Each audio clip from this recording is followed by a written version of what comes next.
Listen, babe. Oh, yeah. It's alright, alright, alright.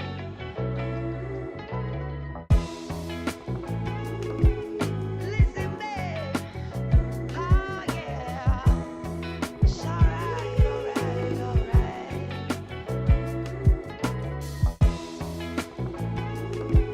Listen, babe. Oh, yeah. It's alright, alright, alright.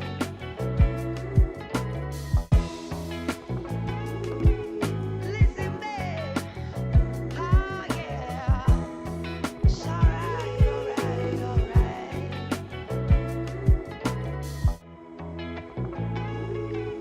Listen, babe. Oh, yeah. It's alright, alright, alright.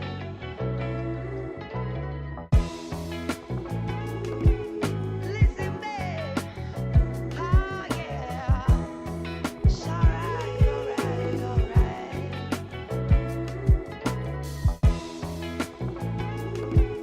Listen, babe. Oh, yeah. It's alright, alright, alright.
It's alright, alright, alright.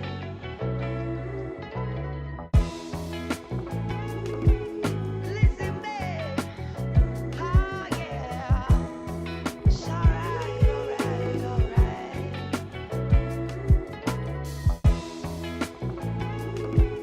Listen, babe. Oh, yeah. It's alright, alright, alright.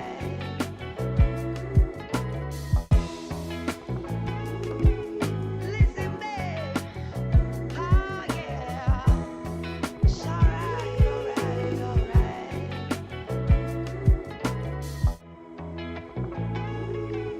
Listen, babe. Oh, yeah.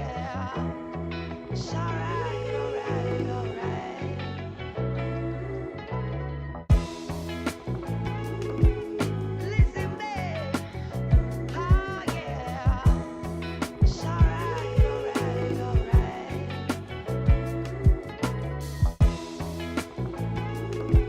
Listen, babe. Oh, yeah.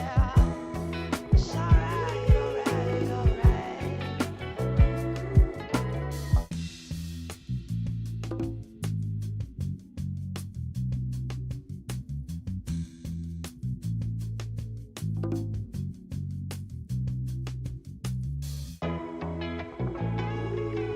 Listen, babe. Oh, yeah. It's alright, alright, alright.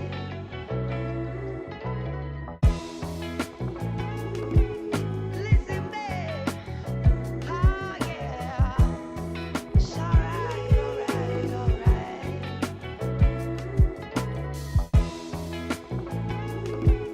Listen, babe. Oh, yeah. It's alright, alright, alright.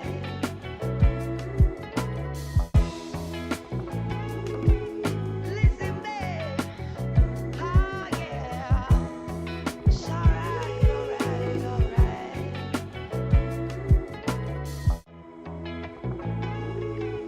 Listen, babe. Oh, yeah. It's alright.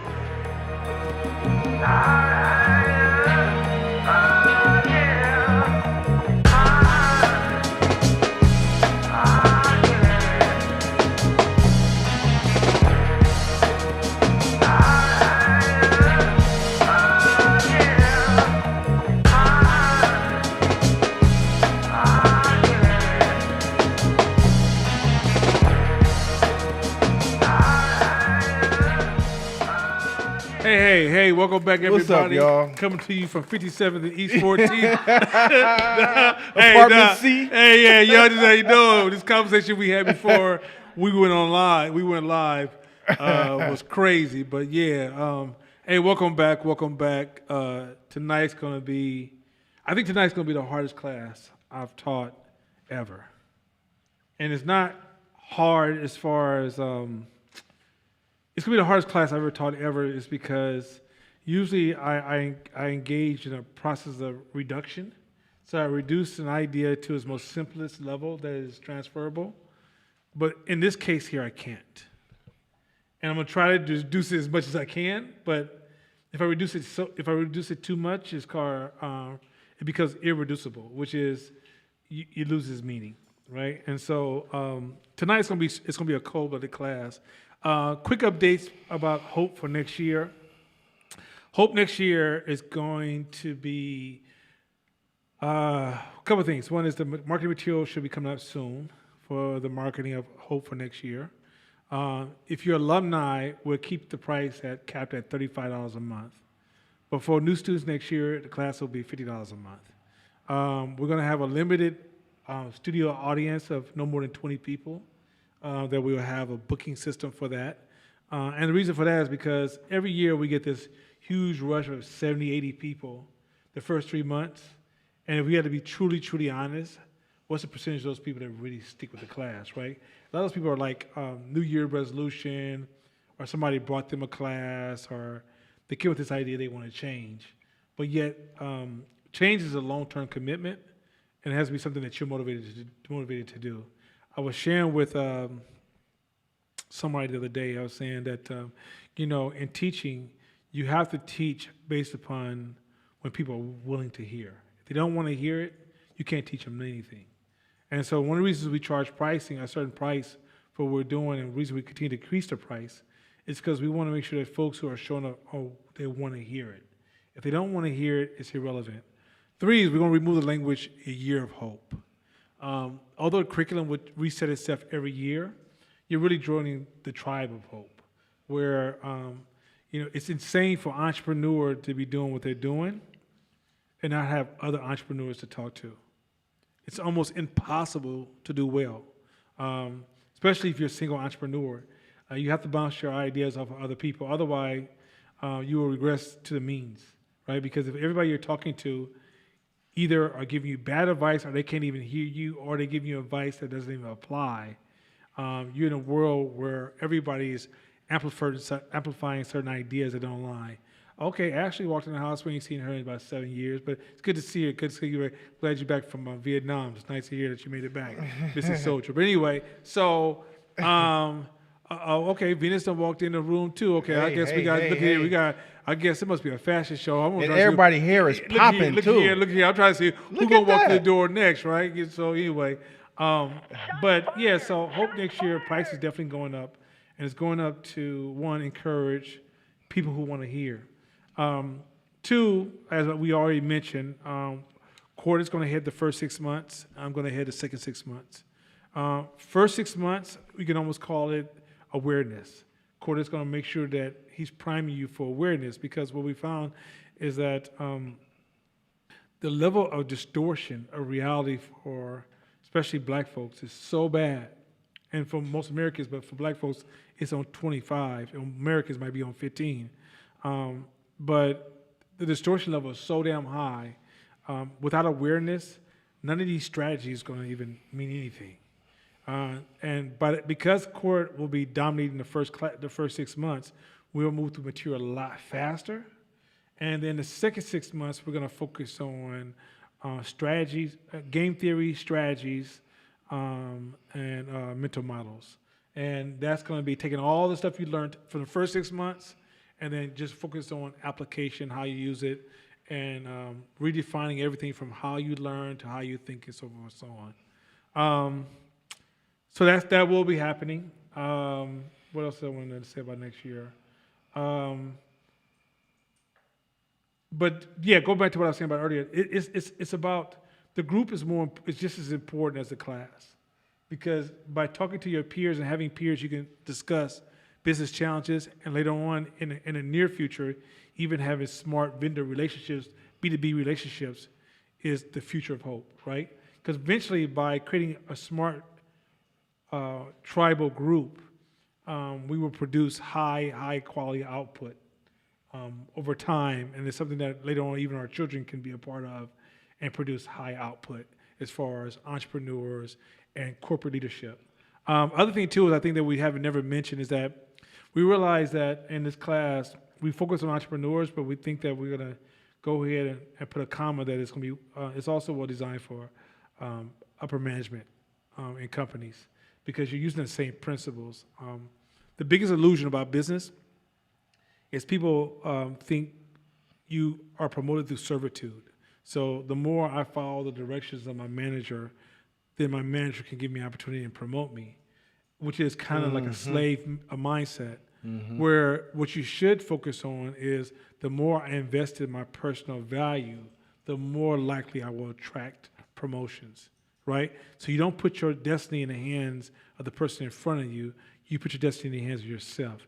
And then you start complaining about white people not seeing you or they're not acknowledging you. Well, it's like this. If you were, let's say, you came out of, you went to college and no one thought you was going to the NBA. Like none of the records, none of the scouts, your coach, you just wasn't NBA material, but you was cool enough for college, right?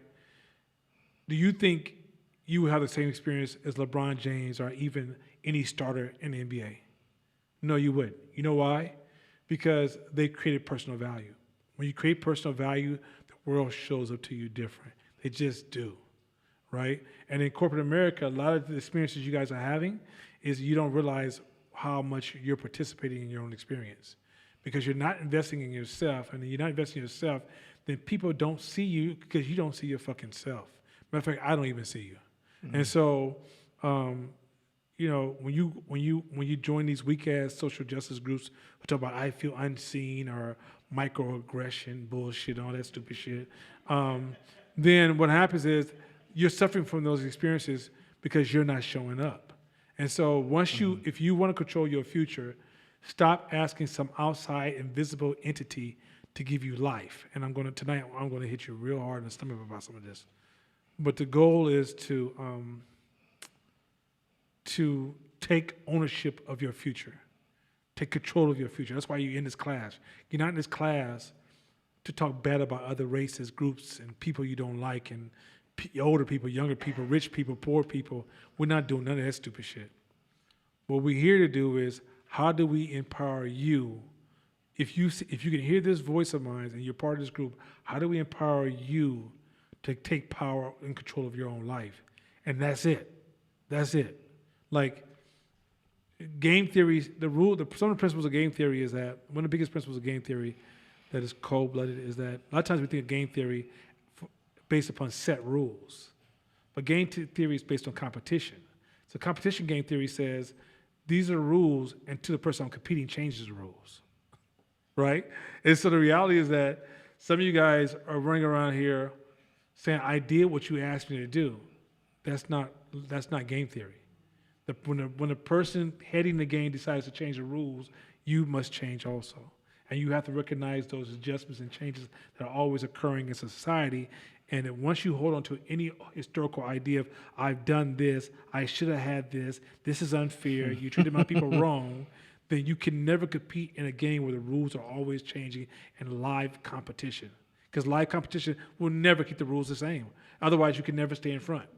If I'm running the world, I will tell you, these are the rules if you want to catch me. As soon as you get close, new rules. I would. I change the laws. I change the rules. I close the banking system down. I do every fucking thing in the world. Wartime. like literally, I would. And then in reality, that's life itself. And that your children do the same thing in your own household. If you think about that, your children are looking at your laws and your rules. They're challenging them, and then you have to adjust. Right? If you hold on that same rule you had the day you thought when you found out you were pregnant, or the day you found out your girl was pregnant, and you had those same rules you had, you'll find that you are horribly failing because children are adjusting, and so should you. So that's a basic rule. And speaking of children, let me say this too.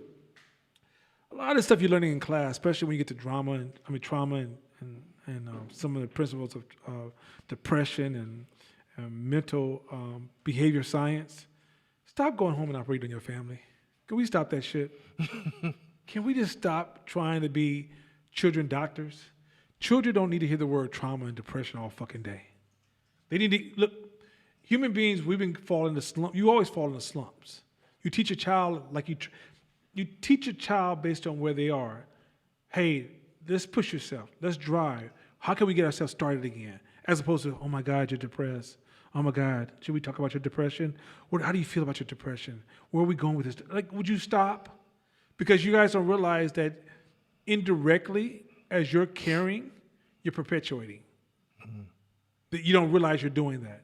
You know, oh, you look so sad today. Oh my God, you look like you look beat up. You're making your fucking child fragile as shit. Stop going home and using all these big ass words. Matter of fact, let me even help you even go further. The things you learn in this class are smart strategical tools. You don't use a hammer on every fucking thing. Do not go home and make scrambled eggs with a hammer. Please don't do that shit. Some of y'all are sitting together with friends and foes and dropping shit you've heard in class, and you throw these ideas out on everybody. And if it's not, you move through life strategical. Don't use this class to raise your status. Don't go around impressing people that you could talk about shit, but you can't even get to the fucking end results. Don't turn this class into a, like we're trying to teach everybody in this class to be chefs. So if the ingredients change, you still could produce a powerful output, right? But many of you guys are line cooks. You seen a chef make some shit, you can quote that shit, but you can't handle variations. And so you go out there and you start to build these complex relationships on these little cool little pitches. You guys are pitching what you can see and what you can do. But here's the thing: you're doomed for failure because you don't know how to you don't understand the ingredients. And some of you haven't understood the ingredients because you haven't got to the point. Look, this growth thing. Some of you guys, everybody starts off at a different pace. Some people just jump in all the way in. They're reading all the books. They look at the seminars. They see a word they don't understand. They pull out the dictionary. They open the internet. They dive deep into the language, the history, who's the original author, when this idea was produced. And some people just listen to class and they become emotionally unmotivated. And that's cool. Because all you guys are different. You guys are moving at different paces, right? Exactly. Everybody don't need to be on the same pace. But in that process, there's a certain amount of ownership that has to happen. And it's not bad if you're not there yet. That's why some people have been in class for 5-6 years. They're moving at different speeds. But I'm cautioning you that when you learn these new ideas, just slow down a little bit. Slow down. Now, if you already have a world where you are already working in a complex world, and then you learn a complex idea, you take it back to work tomorrow, integrate it, that's not what I'm suggesting. I'm talking about you going to casual events where ain't nobody checking for you. And you over here breaking down all kind of behavior science, and the person's like, yo, so did you want a shot or not? I'm just trying to figure out what's happening here, right? And you're like, no, but I got to tell you that the way you looked at me and the way you saw me, I can read that. Are you okay? No, stop it, right? And so I'm saying that because I'm so serious. Like, you could be causing more damage in your world than good with the best intent because you guys are picking up like these long distant rifles or these powerful guns that have high caliber, and you're just using it all around the house. Hey, we're in this society now where all these cliche sayings is just running shit. Like all over our Instagram feed, all in conversations, if it rhymes or if it has a hard punchline, it's truth, right? But in actuality, it's the application of the thing that's important.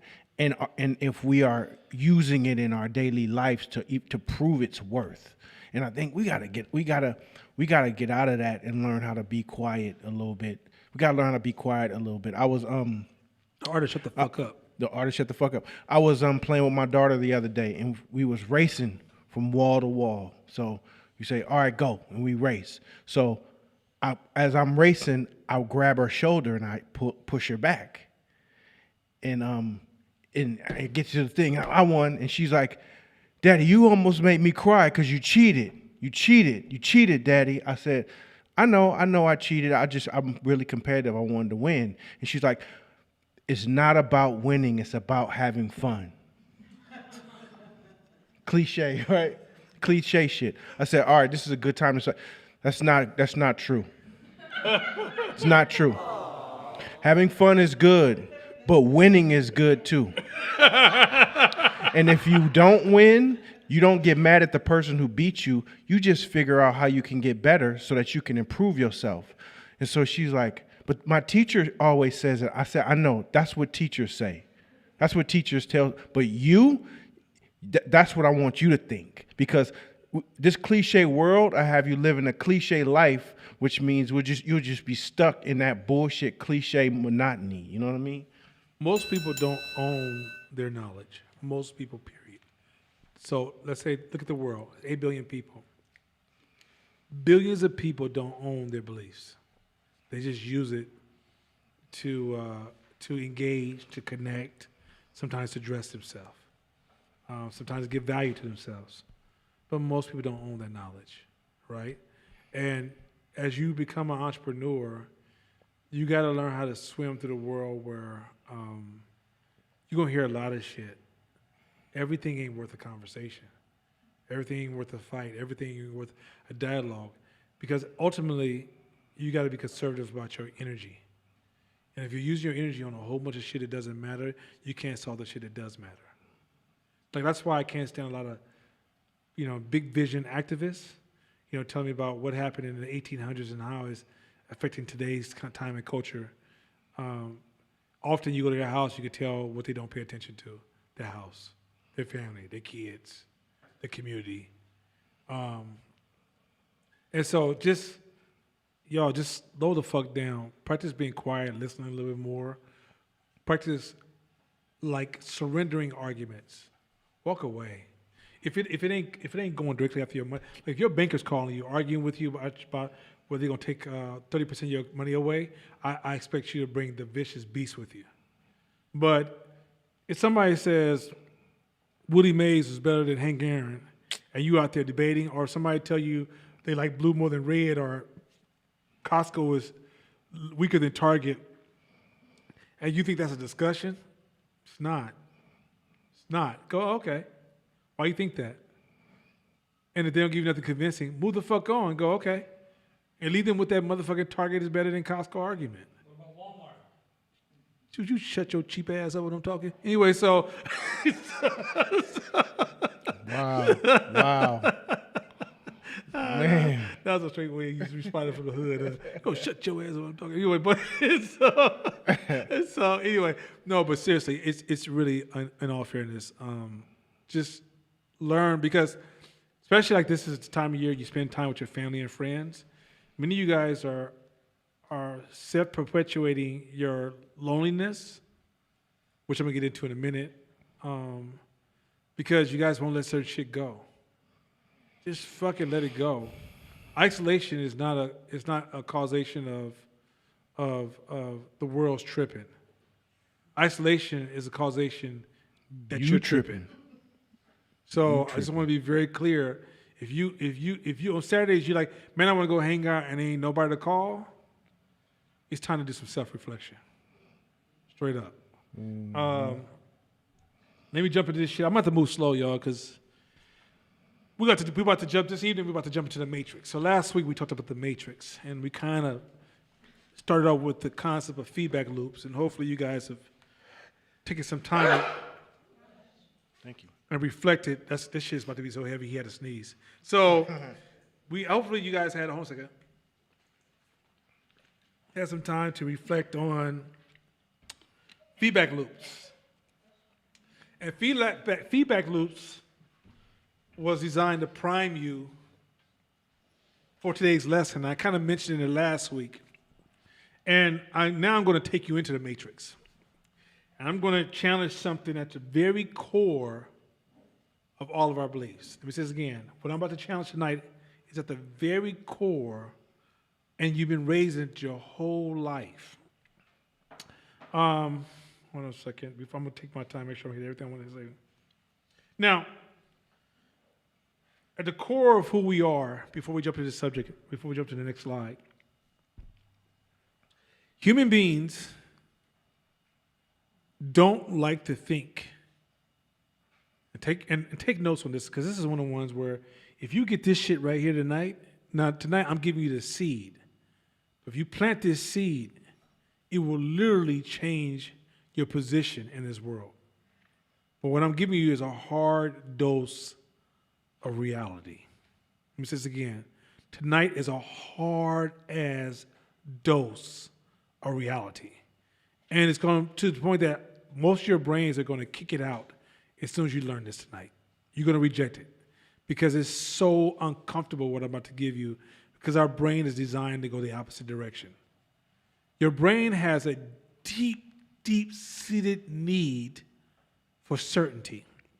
Certainty is tied directly to your brain desire to protect your life, right? If the brain experiences uncertainty, the brain sees it as a threat to your actual life. So many of our ideas and principles that we echo, whether in business, personal life, spiritual life, is based upon principles of certainty, right? So certainty is a very, very powerful tool that's often telling us, that's driving a lot of our principles, how we talk, what we see on television, what we talk about on social media. Pretty much our whole feedback loop is supported by certainty. But the world's not certain. So if the world's not certain, then what are we missing? That's a real big question. I mean, if we have made up if a lot of our ideas are made up based upon certainty, or even we hear these ideas that have uncertainty attached to them, what are we missing? And is it important? Another weakness that we have, two major weaknesses I'm going to tap into tonight. The other weakness that we have is linear thinking. Linear thinking says this happened, this happened, this happened, this happened, this happened, which is what we call a hindsight bias. Hindsight bias is after something happened, we create a pattern in our mind that we apply to what happened. Doesn't mean it was a pattern. Doesn't mean that it wasn't full of chaos. But in our brain, we instantly want to jump into this space called to a pattern. And then when we plan with the same intent. I'm going to do this, which is going to have this impact, which is going to cause this to happen, which is going to cause this to happen. White people did this, which caused this, which caused that, which caused this. When they took away this is why we don't have this, because this happened, this happened, this happened. If you want to stop something from going on, you got to do just like they did at Black Wall Street. You got to do it just like this, and then this, and then this, and this, and that, right? And don't do this because this. We have this perfect linear way of talking about things, but that's a sense of certainty that we're basing our thoughts on. Linear is not the most common and dominant way things work with human beings. So let's get to the next slide. 1 second. First slide. So tonight, I'm going to introduce complex adaptive systems. Write that word down before I get into it, because you're going to be using it a lot. Complex adaptive systems. I'm going to encourage you, after tonight, because I'm not going to have time to get into it, because complex adaptive system could be a complete library. A complete library. I'm not even exaggerating. I'm not trying to be cute or this is a complete library term, but it's a form of discipline of thought that exists all around us, and it contradicts almost everything we believe in. So let's get into systems. There's 3 types of systems that are dominant when it comes to systems around us. So systems is when things collaborate and work together to produce input-output. So there's the standard system. Oh, God damn it, I just have a brain dump. But a predictable system, I forgot it's another term for it. But when you put in A, almost like an algorithm, you put in A, you get B. So a stopwatch, right? If you open a stopwatch, whether you open up in Switzerland, open up in the United States, open up in Berkeley, East Oakland, it's going to be the same watch. And it has the same functionality, same input, same output, same algorithm. Doesn't really change. And then there's chaos systems. Chaos systems, which we're not going to teach about tonight, are systems where it seems like it's chaos, but actually within the chaos, there's a system. And then there's complex adaptive systems. Now, let me go over what a complex adaptive system is, because I want you guys to stick with me, and then I'm going to show you how relevant this is to the world we live in and how much it contradicts a lot of stuff we believe in. Complex adaptive system is similar to traffic. In complex adaptive systems, you cannot understand the system by studying each individual agent in the system.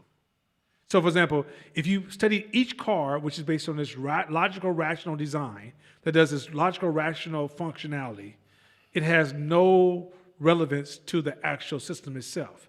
Meaning that it could be multiple things within the system that have different rational purposes, but the output of the system is a life of its own. This is again.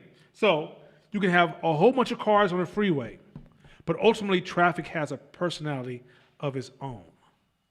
And if you want to understand traffic, it's a waste of time to try to understand each individual car within the traffic, even though all the cars are participating in the traffic.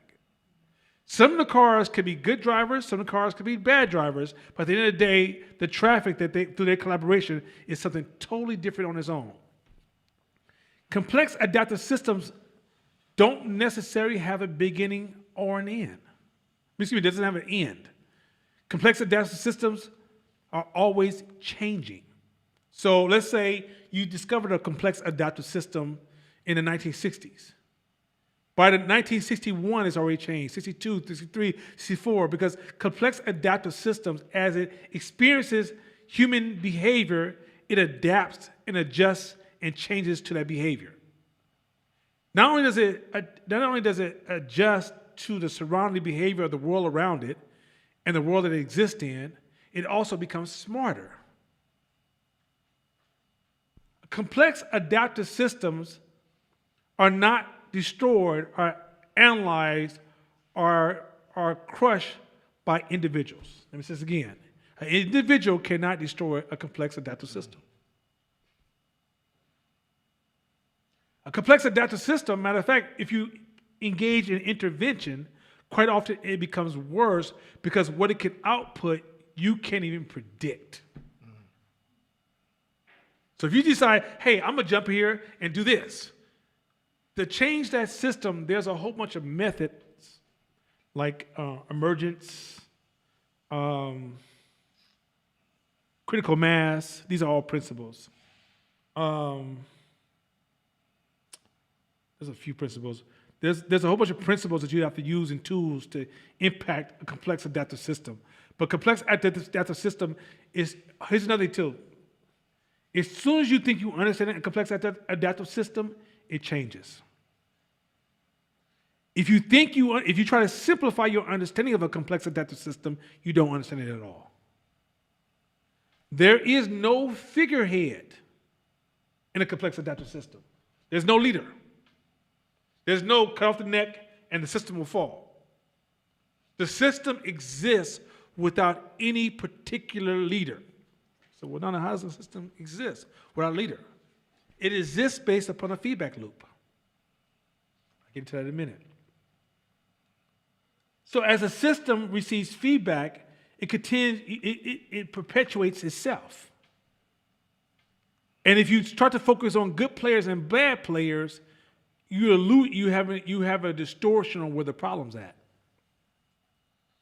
So now, where do we see complex adaptive systems? The neurons in your brain itself is a complex adaptive system.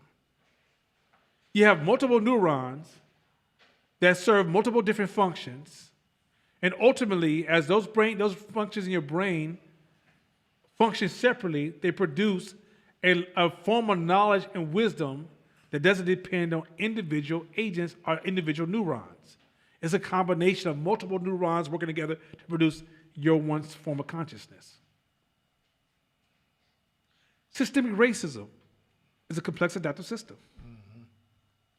As you spend all the time joining these social justice groups that identify bad players, and he said this, and Trump said this, and that person said this, you don't realize that you're missing the whole conversation.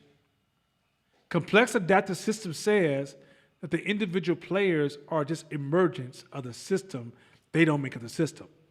If you remove all the individual Karens and call them out, which is a vicious act, you solve nothing.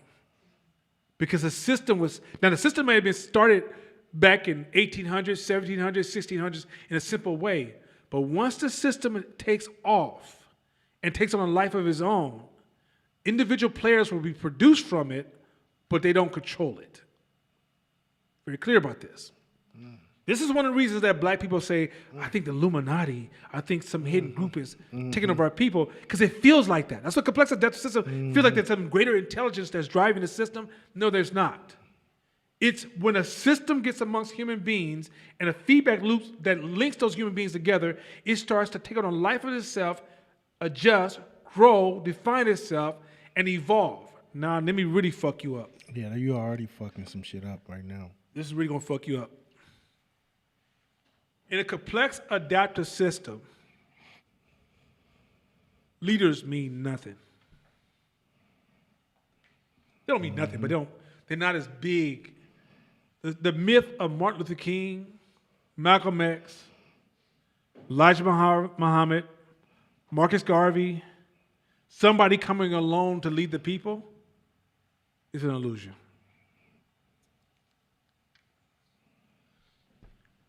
The system created them, and then they had a chance to be the Michael Jordan of their era, but they don't define the system. A lot of us think that, or even the story of Steve Jobs, right? This magnificent leader, where we don't realize a whole system is running, and every once in a while, something will be emergent, will come out of the system and be a figurehead that we will give credit for the evolution of the system, not realizing the system made the person didn't make the system. And we don't realize that in order for us to understand that system, that person, if you look at the person, you'll never understand the system. The reason we can't exploit things around us because we look at figureheads, we look at superheroes, we watch these movies about, Batman came and arrived. There's no such thing. That's an illusion. This is the Matrix now. You guys are in the Matrix. I said tonight we're going into the Matrix. We're not going to stay outside. The way we talk about things, about Trump doesn't matter. Okay, let me help you out even better. The police department. Are police good or bad police? Good police, bad police. Irrelevant. Complex, adaptive system. The system will create more and more individuals until the system adjusts. Where the system is right now, you will always have emergence popping out the system because the system is creating individual heroes and sheroes who will show up and represent the faces of the system. And here's the thing. If you decide to become an activist and you decide, I want to change the system, you cannot do it by a single action. It's not possible. The system will adjust and become smarter. Nor can you say, in the 1960s, black people did this, we should repeat this strategy. That system's gone. There'll never be another Martin Luther King because that system that produced him, that complex adaptive system that produced Martin Luther King has already got smarter and evolved. He will never be produced again. I don't think y'all understand what I'm saying. This is because when if you build anything and you don't understand complex adaptive system, as soon as it gets to a point where you can't talk to everybody, you lose everything. As soon as you can't talk to everybody you're working with, even your customers are complex adaptive systems. If you don't understand complex adaptive systems, you will get into a position when you're running something or building something that you're using elementary ideas that have no impact on what you're trying to build or what you're trying to move.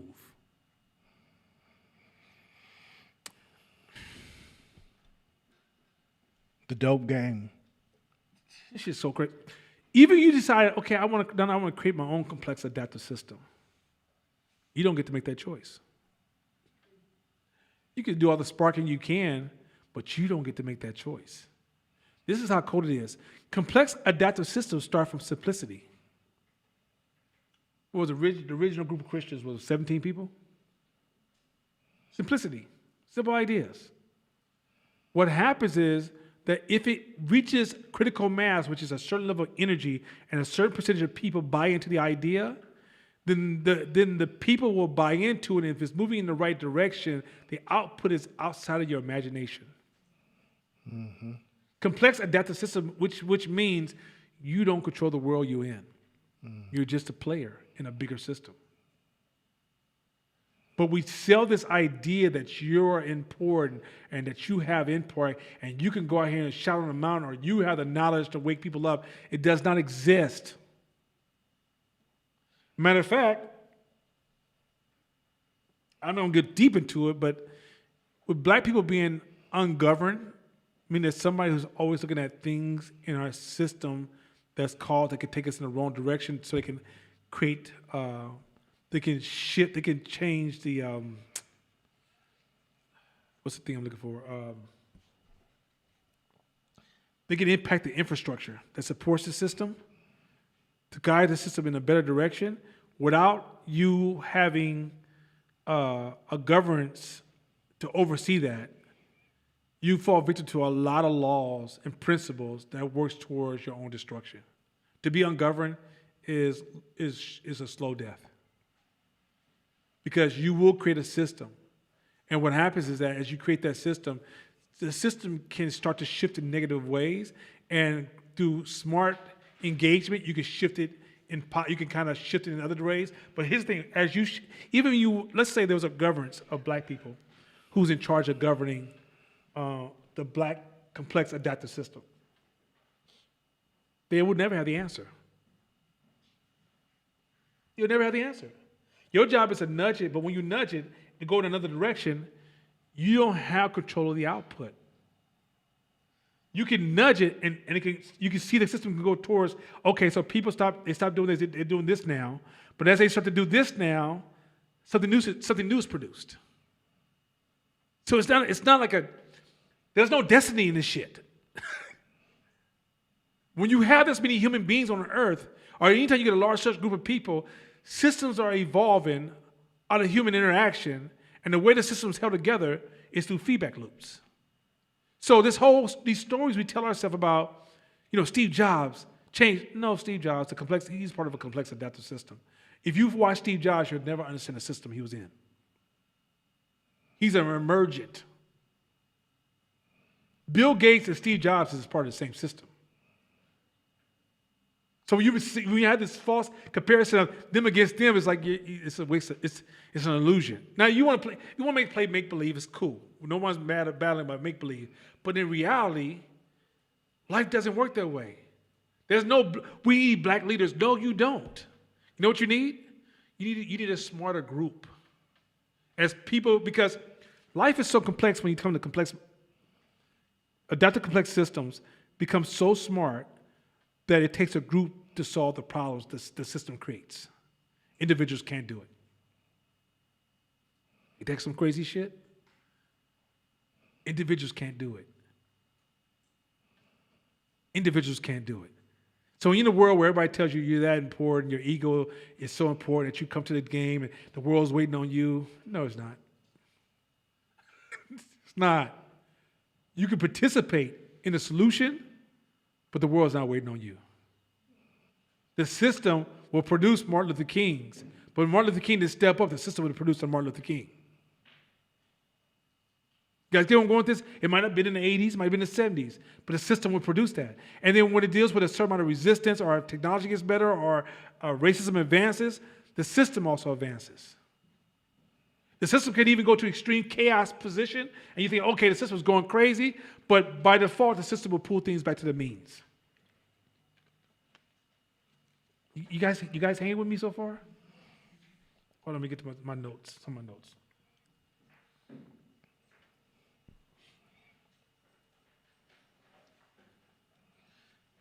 So I want you guys to understand that leadership, as we speak about it, is an absolute illusion. It's an illusion. Once you run a company or you run a large organization, it's about you managing systems. It's not about you getting on a podium and saying beautiful words.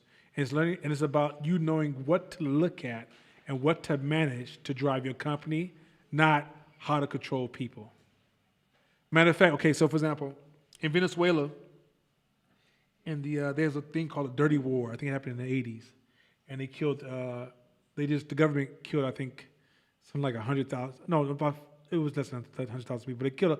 They literally were kidnapping people, throwing them out of planes, burning their bodies, burying them so they could be found. And they did this really dirty war. And you see this happen around the world where people the government is like, yo, you're going against our rules. If you go against the rules, we're going to kill you off. They're functioning on a elementary idea of life. They think it's about control. I told you, you do this, similar to how you see your child, right? But if you understand, when you run a nation, it's about complex adaptive systems. You understand now why America runs the way it does with this idea of freedom. And they realize that if we try to over-control, we lose control. America's not over-controlling because they're scared what the public can do. They realize if you over-control, then ultimately the system, people will adapt and adjust, and eventually they will overthrow government. So in order to keep government stable, you have to show up to people a certain kind of way. By cutting off 3 or 4 people or 30 people or 30,000 people, if that's a complex adaptive system, killing individual members, the system will adjust and continue to grow and eventually destroy you because you don't see what's coming. If you're running your company and a rumor gets started in your company, or if there's some behavior in your company, and you don't know that that's the beginning of a complex adaptive system, you don't know how to curb that or how to rebrand that or how to reshape that, and that little small problem right there can grow and destroy everything you're building. But if you don't know how to see complex adaptive system, it will happen, it'll get on your nerves, you'll compress it, you'll stump it out, but you'll wonder why is it still going 10 years later? Or why has it gotten bigger or greater or more powerful? Because you can't see complex adaptive systems. Let me share something with you real quick. Also, with complex adaptive systems, history, as soon as you learn it, whatever you learn today about, let's say you master a complex adaptive system that's currently happening right now. Tomorrow it can all change. Don't be discouraged because you're supposed to do that. But if you're going to engage in complex adaptive systems, you have to. Matter of fact, nurses, by the way, live in a world of complex adaptive systems. Banks, politics, economics, it's a complex adaptive system, right? Once you understand how it works, because there's no figurehead. There's no one person that tells everybody what to do and everybody falls in line, right? What was I saying about, it rarely repeats itself. Did you know that? Complex adaptive systems rarely repeat itself, only by chance. But it has no looping behavior because it's always adjusting and adapting to human behavior. So when you think you understand it, it's moving forward. If you try to reference history, you're outdated. History is only for your observation of the rhythm of it, but doesn't give you any clues on how to engage it. This is why if you want to learn black history, or you want to be effective in impacting black culture, you can't blindly study black history and think that empowers you to move forward. You can't blindly study any history of anything in complex adaptive system and be able to move forward. You have to learn how to think. If you don't learn how to think, you're just a person that can just entertain us with stories but have no value. So whatever happened in Tuskegee is irrelevant. What happened in Black Wall Street is irrelevant. Whatever happened in crack era is irrelevant. The system's already moved on. It's gotten smarter. By the time you adjust, the system's already become better, stronger, fancier, deeper, more discreet, wiser, reframe. It's developed tools. Now, so let's get into this feedback loop. Feedback loop is fucked up. Feedback loop, there's this thing called positive feedback loop and negative feedback loop. So positive feedback loop is, hey, how's my suit look? It looks magnificent. Remember, wear that suit again tomorrow. I'm in the hood.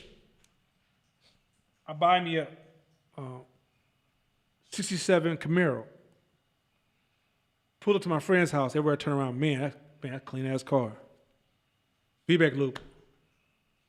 I want a car like that. Negative feedback loop. This is as powerful as a positive feedback loop.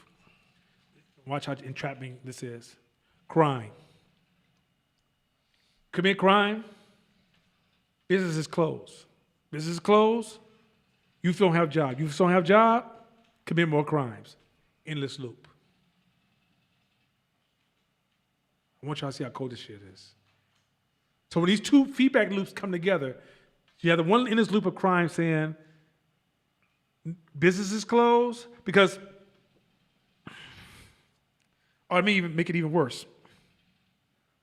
If you want to make a neighborhood safer, you need to have a mixed neighborhood. Businesses and housing in the same neighborhood.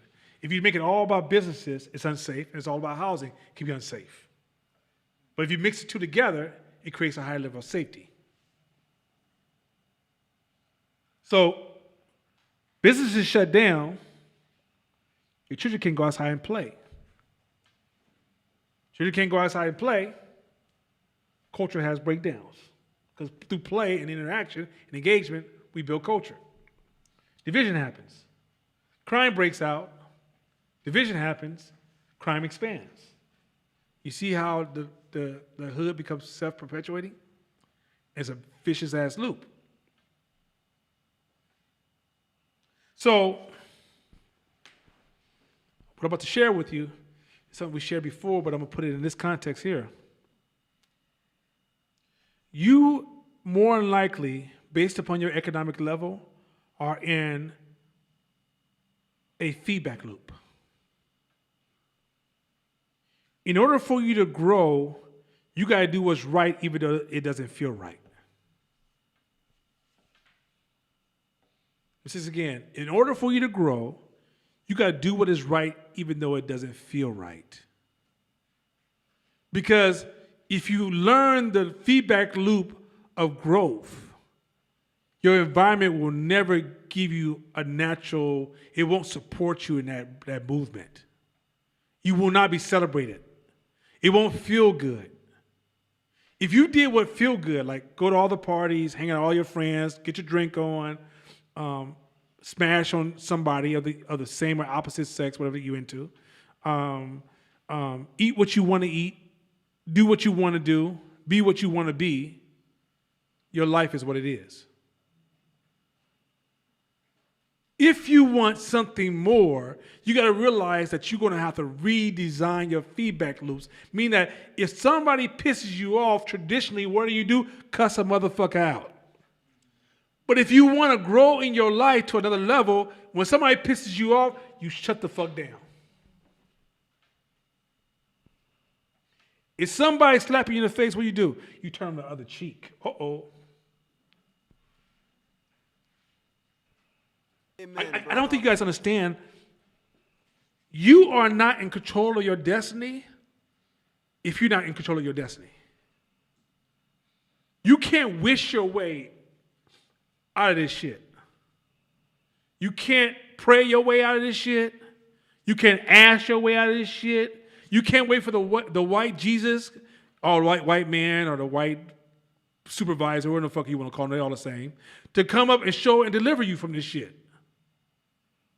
You can't go to white schools and think white schools going to help you get out of this shit.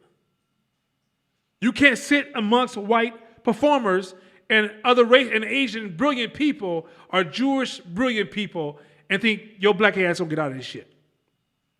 You can't sit amongst your mad ass black poverty friends and talk about Ungawa black power and think shit gonna change.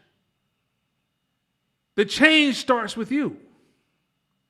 Your feedback loops that you have become accustomed to, that you have a rhythmic dance to with, that you almost feel like this is normal, is why you can't change shit. This is a side story, because we're going back to complex adaptive systems. You are who you are because you refuse to be anything else.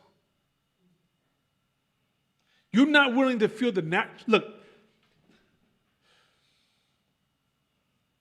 at some point you have to realize that friction is a part of life. It just is. If you sit up on your feet right now, you're going to feel friction. If you sit down, your ass will feel friction. When you go to bed, your whole body's dealing with friction. When you wake up, you can feel the friction. When you eat and you're hungry, and then even after you're hungry and you take that shit, you're dealing with friction. Life is friction. Some of y'all just want to turn it off when you want to turn it off. Where in your brain did you think that change was going to be lower levels of friction?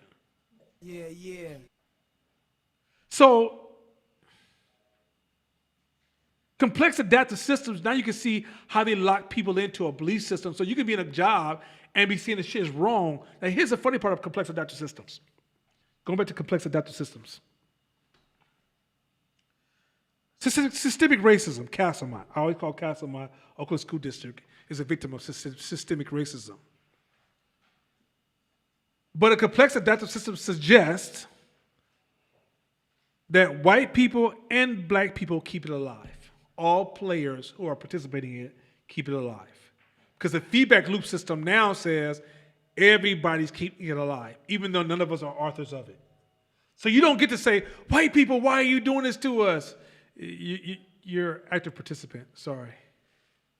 See, if you believe there's some hidden genius or organization, which is not a complex, that's a linear system. Yes, it's the word, linear system. If you believe that some hidden top person is trickling down control, it's easy to say, these white devils. Once you learn complex adaptive systems, you say, oh shit, we got work to do.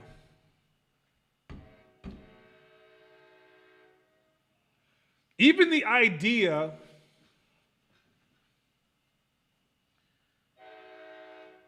so they discovered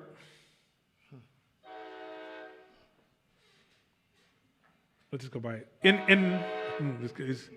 I'm gonna let it go by. Go and get them by. Go and get yours. Give me a sip of water. So in the complex adaptive system, what they discovered is that you just don't become. You're gonna have to learn the laws of emergence, and there's other laws under emergence, but emergence is a very important thing. Emergence is the intelligence of the group, intelligence of the culture.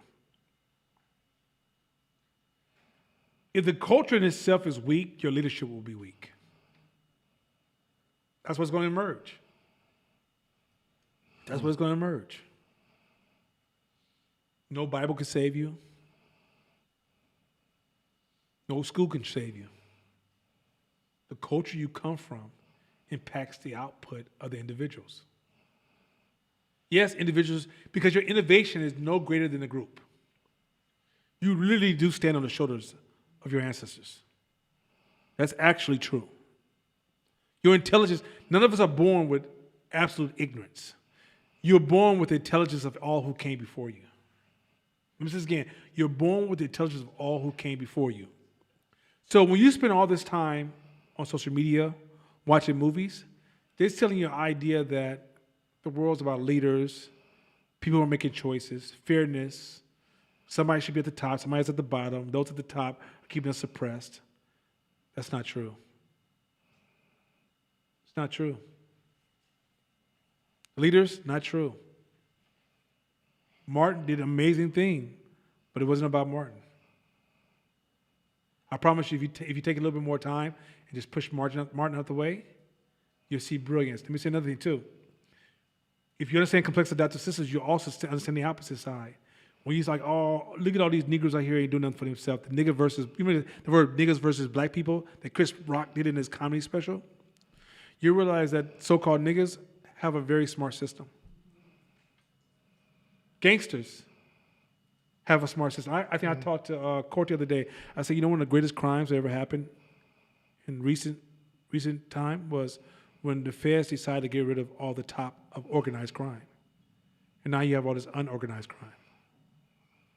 Organized crime kept the crime under control. That you can walk back and forth down the street, just don't hit that one block. Right? You remove the top of the system, guess what happened? Social justice said, we can't stand Farrakhan, let's crush Farrakhan. Farrakhan spoke to a lot of people on the streets. Hey, here's one. And this one is kind of hard to swallow, but we have Jesus here, right? That's who we know in Christianity as Jesus. And he has a story. And he came and he healed and he saved the group and built Christianity. But if you look at religious history globally, all the way back, say 4,000 years, there's hundreds of Jesus-type figures that came at different times, thousands of years ago, in different parts of the world that have similar stories for that group. Because if you look at them, and I know it sounds weird, as part of the system, they fit in the same category. Even if, to us, we take, Christianity, our God, or Muslim, Allah, or whatever the different gods are in our generation of just our times. But if you span them out to the human history, there's a whole bunch of different figures that were just emergent, part of the system to help spiritually lead people. Matter of fact, atheism are religious. It's a religion. Atheism, and the emergence of the system produces similar Christian behaviors in this country, right? I'm sure, I haven't met atheists in other countries, but the dominant religion impacts the emergence of atheism, which is a form of religion, right? Once you understand the power of a system and the feedback loop, and human beings don't own their decision making. And like I said, there's tools on how to shift systems. But even when you're shifting them, that's all you can really do is shift them. You can never really control them. You can't destroy them, but you can control them. Once they start, they are what they are, right? And so think about this: black people run around, you mad at white people all day long. A lot of white people are victim of that same system that you're a victim of. They've been raised by a system that you was raised by, told the same things you were told by.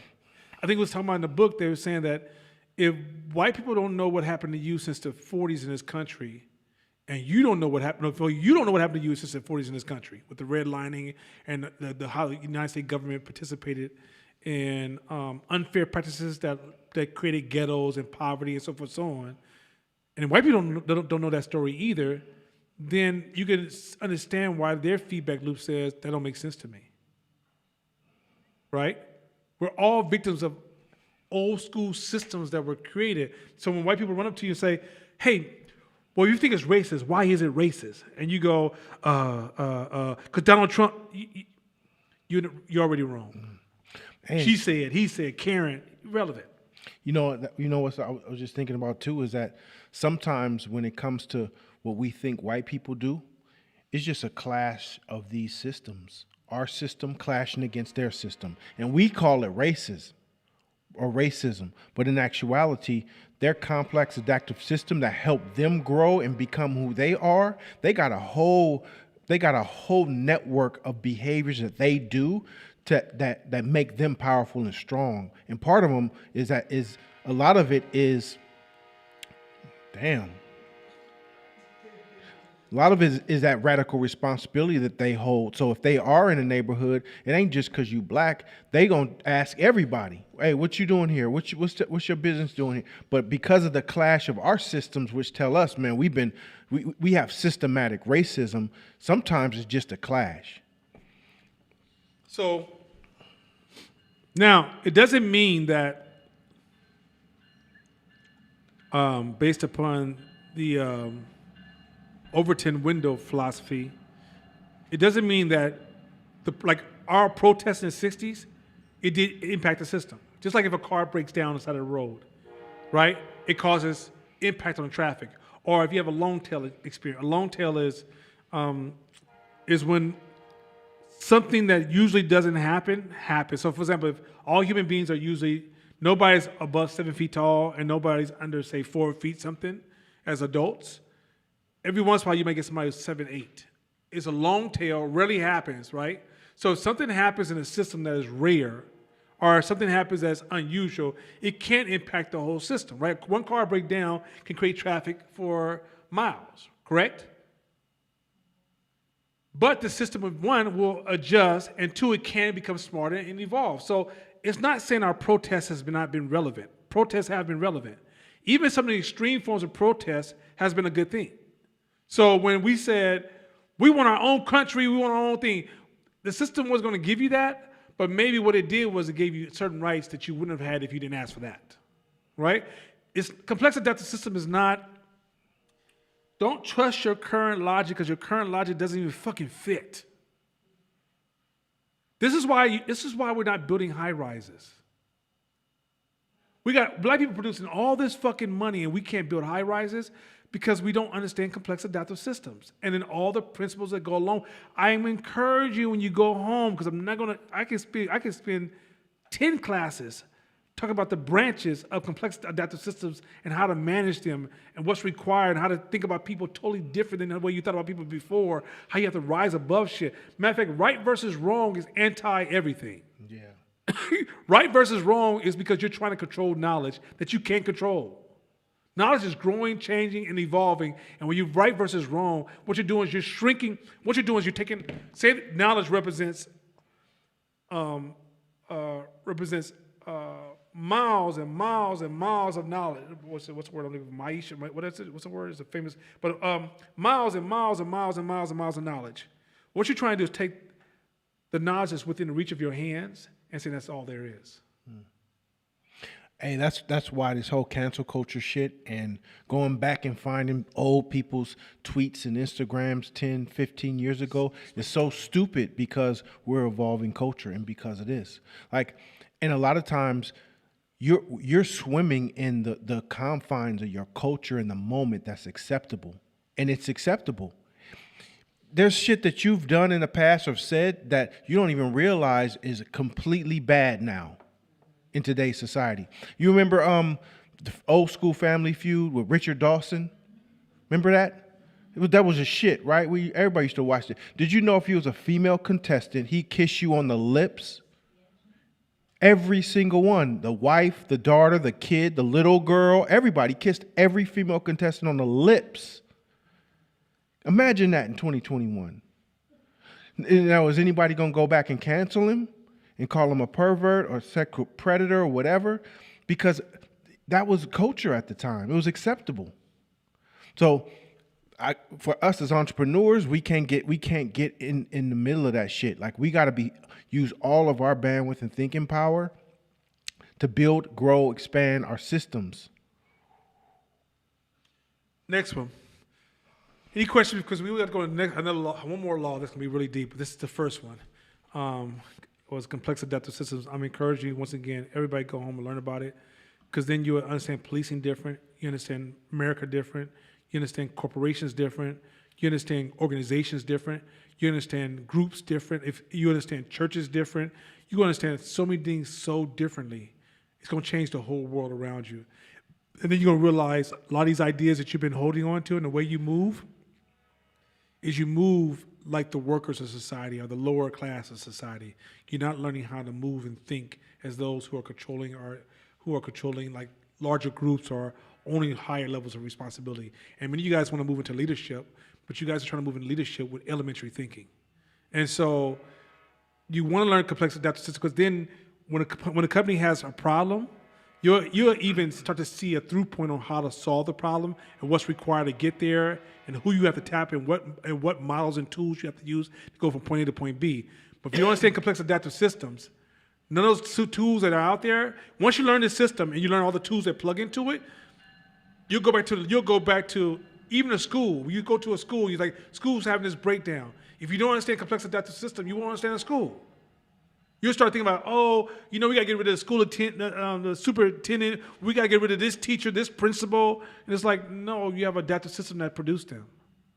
And even though you replace them, the next principal is just going to uphold the same system and make it even more advanced than it was before. So if it was causing damage before, it's going to be massively powerful at causing damage moving forward, right? So you don't really, even like in neighborhoods, or you go to a city, right? A city is a complex adaptive system. A town is a complex adaptive system.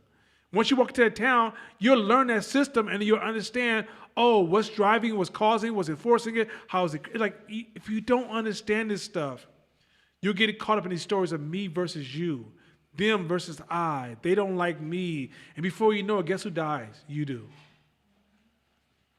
Is anything online? Questions? No, it's not online. I did have a question, though. Go ahead. Earlier, you were saying, in the part of the conversation, you were talking about having a mixture of businesses and houses in any given community, right? Because it reinforces safety. Mm-hmm. And then you mentioned that if you don't have a mixture of that and you have all of one or the other, Which crime deteriorates that totally. Because if you have a mixture of housing, so for example, look at East Oakland. East Oakland was, if you go back to East Oakland when it was a safer space. This is before court was even probably 5, whatever, 6, 7, 8, 9, 10. Like before 82, mm-hmm. right? Go to anywhere East Oakland, except a few neighborhoods. It was great. Great. I mean, literally, and they had a complex adaptive system. I mean, and we used to talk about it as kids. If I go in this neighborhood and act a fool, this neighbor might whoop my ass. All right, and then take me home to my mama. And my mama will accept it, right? That's a complex adaptive system that today would not even be close to nowhere near tolerated, right? And there was like every neighborhood had authority figures that you had to respond to or answer to. The authority figures said you had to go, right? But also when you would walk down the street, there would be businesses open. And there'd be housing and businesses, right? And then a lot of people that worked at those businesses, you would know them, and they know you, and they know your family. And I remember when I was a kid, we used to go get IOUs because we grew up poor. So my mother had like a running tab, and then in the first and 15, she would pay off her IOU, right? And I knew the owner, and I come with my little paper. My mother wants this, and this is her IOU, and this proof, and then he'll give me some piece of paper. Give it to mom. Hey, this is how much you owe now, mom, and it was what it was. Crime hits from crack, and then business is like, I can't stay open because if somebody parked in front of my business, they don't feel comfortable getting out their car. That's the conversation we had before we started this class. And so then those businesses started losing customers, right? Or your car's getting smashed on, or whatever it is, right? So then businesses start shutting down because nobody wants to go to 73rd East 14th to come to your business. So then all of a sudden, when those businesses shut down, now it becomes purely residential. When it's purely residential and everybody's locked in their house, who's walking on the street, the criminal knows there's no eyes on the streets. So the criminal knows that if I make this move, ain't nothing gonna happen. What you gonna do? There ain't enough police, ain't nobody eyes on the streets. So it just comes down to how bold can I become? But then that same person grows up older, decides they don't want to be a criminal no more, and then realize they have to live they shit where they ate, and now they have to live in the midst, they have to sleep on their own shit. And so then that shit then produces more individuals who decide to shit in the same space, and it perpetuates itself, and it's an ongoing thing. Even trash in our neighborhoods. You know, trash is a person feeling like they don't belong to society because society don't care about them. They throw trash, but the trash then when they drive down the street, it has a psychological impact on them that the environment doesn't care about them. And now which self-perpetuates that the environment doesn't care for them, which then reproduces again over and over each generation, right? Hip-hop music did the same fucking thing. I'm getting tired of these older hip-hop dudes trying to act like they want to be the moral voices of hip-hop.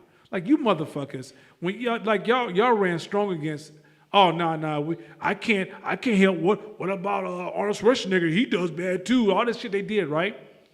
But they created the lyrics that their kids built on, right? It's self-perpetuating feedback loops, right? And at the end of the day, like I seen the dudes who are killing themselves. And by the way, these are our kids killing ourselves, which breaks my heart. And personally, we got to figure a way to love our kids back, right? But so these kids walk around, they got money, they got guns like this all through the videos, right? But they're really killers. They're not just hip hop artists. They're really killers. But guess what your daddy did in his videos? Guess what his daddy did in his videos, right? So at the end of the day, we forget as we become sensitized. We get older and go, oh, this shit crazy out here, and I'm like, what? Like, what? Right? I'm gonna get to that in a minute because my next subject's gonna hit this hard. Can I ask another one? Yeah, go ahead. So I'm thinking about San Francisco, 3rd Street, where Bayview, Hunters Point, 3rd Street is their corridor where all their businesses are, is where the train comes, is where their businesses are. Thinking about Radio Kitchen Africa, the city gave him some sort of money to open up a business, right? Because the businesses were closing. A whole lot of stuff was going on, right? So I'm thinking about, as a business owner, you're trying to open up in a city or open up in a neighborhood, right? You're trying to bring, where I'm going with my question is, how does entrepreneurship as a way of delivering impact and delivering value to a community, can entrepreneurship be the thing that makes a wave? A huge wave. It's not an individual entrepreneur, it's an entrepreneur growth system or a system that's designed to produce entrepreneurs or entrepreneur-friendly environments can have huge accelerated growth for multiple reasons. One is their opinion leaders. Opinion leaders are one of the most powerful tools you can use to impact complex adaptive systems. Two, they can actually improve the cultural learning level, right? So the emerging levels are high quality emerging, so the innovations that are coming out are having huge steps forward as far as cultural changes are impactful, right? One is when you have the ability, because groups are really about the movement of energy. Entrepreneurs have the ability to move a lot of energy, right? And they have ways to create leverage to have that impact. So entrepreneurs are very at the heart. It's not just entrepreneurs only. They're one of the major players, but they have huge impact. The problem is that a lot of entrepreneurs believe in these ideas that undermine the ability to have impact in their own community. And so we keep thinking that, oh, I can just give some money, or like, you know, Michael Jordan gave $100 million. He doesn't understand complex adaptive systems. So, like for instance, throw out like a simple, kind of oversimplified example, ignorant example, really. Let's say a group of entrepreneurs decided, like a collective decided, we're gonna take over a block. We gonna go from Apartment C to 98th. We gonna take that over. What would that look like? It won't be that simple. Okay. Because they'll be a victim of a complex adaptive system. You can't just intervene that simple. You're going to have to find the keystones of that culture, impact those keystones, and then prime the environment you want to adjust in. So the priming has to start in advance. Most white people don't have the incentives to do that. There's no incentives for them to start attacking the keystones that's going to impact culture, right? But those of us who are gaining resources, instead of us going and giving money to Black Lives Matter or to NAACP, we'll realize what are the keystones that are impacting cultural movement, and then impact that, right? And impacting that doesn't necessarily mean money. It might mean raising the frequency of your impact, right? Mm-hmm. But understanding, like, you can't have poor level, like our schools are they're beyond bad. It's not bad because I disagree with their methodology. They're no longer relevant to the changes of society, right? And then you got combined with social justice is an emergent of middle class poverty, right? Because middle class blacks is not the same as middle class whites, right? But social justice is the middle class whites, blacks, people of color, blah blah blah. That's middle class emergent, right? But that also reinforces some of the sicknesses that stops us from growing in our own communities. And so in our education, so if you don't understand those things, that's why I said it needs to be governed. It's not really it's not a finite game.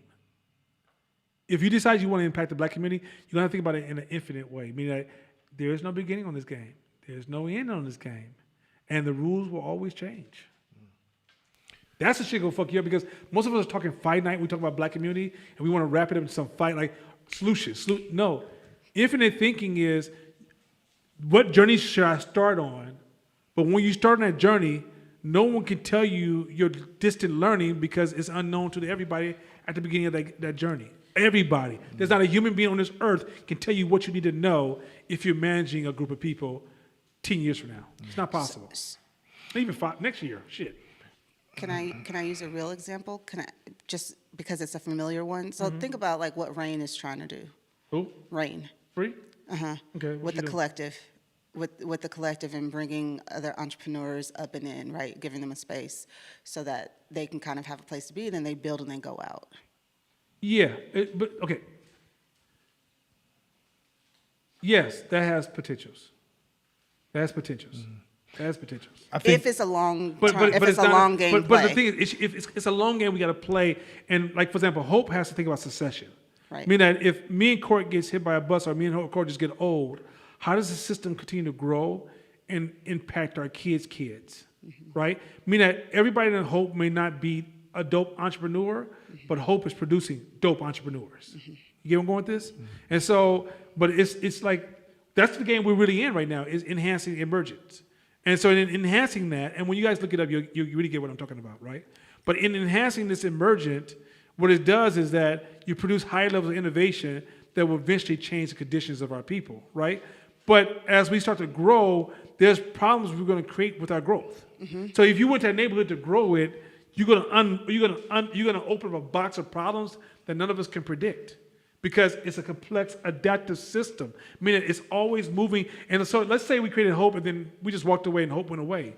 The system will get smarter and adjust for Hope. If you're not, it's a movement. It's not that's a certainty thing. Our certainty wants to have beginning and end, right, wrong. Just give me complex adaptive system says in order for you to engage it, you have to be comfortable with complexity. And most people don't like them. They want the 6 steps, 5 steps. Tell me what I need to do. What can I get done by the time I get to the house? Complex adaptive system says, no, you're going to have to get comfortable dancing in a world of complexity and carry that weight as you move into the system. And that's what you're going to be working with for the rest of your life. And your goal is you have to move things. You can't walk around as an individual with super, super brilliance because you're still part of the problem. The system, not problem, but the system. Because I'm not sure you should ever call it a problem. It's a system. If you want to change or create another system, if the system gets started, if you're lucky, because it's not as easy as you think it is, then it's like sailing, but you're never going to get to a destination. And you don't think that you could just use one move to get from here to Africa. Yeah, that's what I was going to say, is that a lot of times us as entrepreneurs, we think our idea or our business or our cog or our product or our service is going to change the game. What you're saying is my influence is going to completely change this complex adaptive system that's already growing and adapting and evolving every day. And that's a foolish thought. Ego. It's ego. So then the question has to be, truly, how does my emergence in this game really affect the system? And how can I nudge it and grow my influence and learn from it as well to be able to get within the rhythm of the system so that I can create space here? If not, we're fucking foolish. And we do that all the time. Let me add to that. Not you. How do you join a group that's going to have that impact? Because you don't have any impact. That's why we used to say when we first started, a long time ago, say, if you have a business idea, share with everybody. Because your idea becomes powerful through the group, not the individual. Isolation makes you weak. Isolation makes you weak. So here's the other thing too. If you don't have self-awareness, your ability to connect to groups is so close to none. And if you have a huge ego or you're extremely defensive, then your group is weak. You got to learn how to walk amongst giants, and if they step on your toe every once in a while, it's okay. You got to learn how to exist amongst power and get challenged and not see it as a threat to your existence.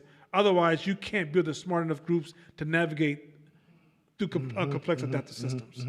Even asking me, how do you solve a complex adaptive question? The reason I go, I don't know, because I got to commit to it to even see if I can do it.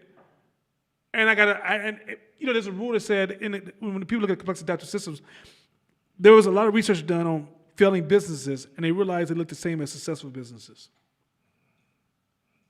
Because it's not about you, it's about a complex adaptive system.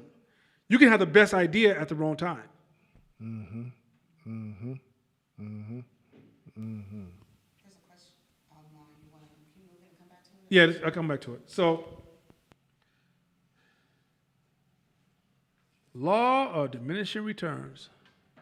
Have you guys heard that before? Law of diminishing returns? Okay. I mean, was it 2 people or 1 person? 2. 2? Okay, 2. Okay, yeah. Chris old Cal Berkeley ass. Anyway, law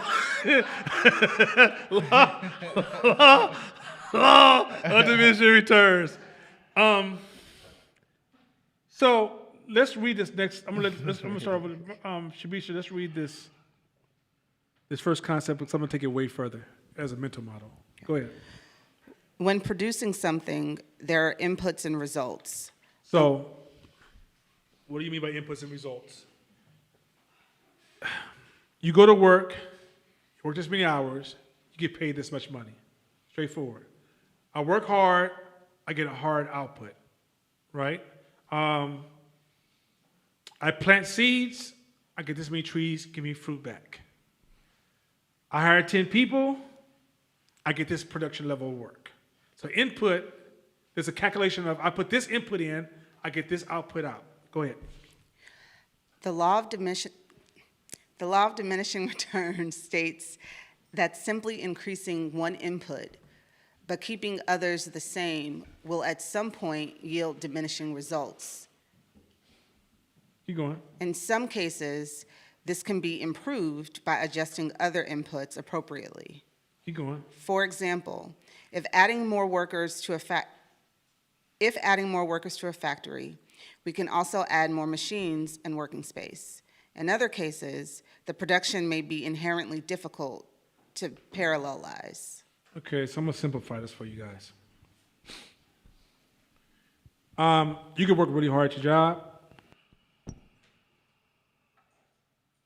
but at some point, you're not effective anymore because you're working too many hours. Because you're working a lot of hours, but the law of diminishing returns says at some point, you're taking more losses than there's a benefit of you being there. You're more of a risk to the company. You run a company, and you hire, and a position requires 60 people to be optimized at its maximum level.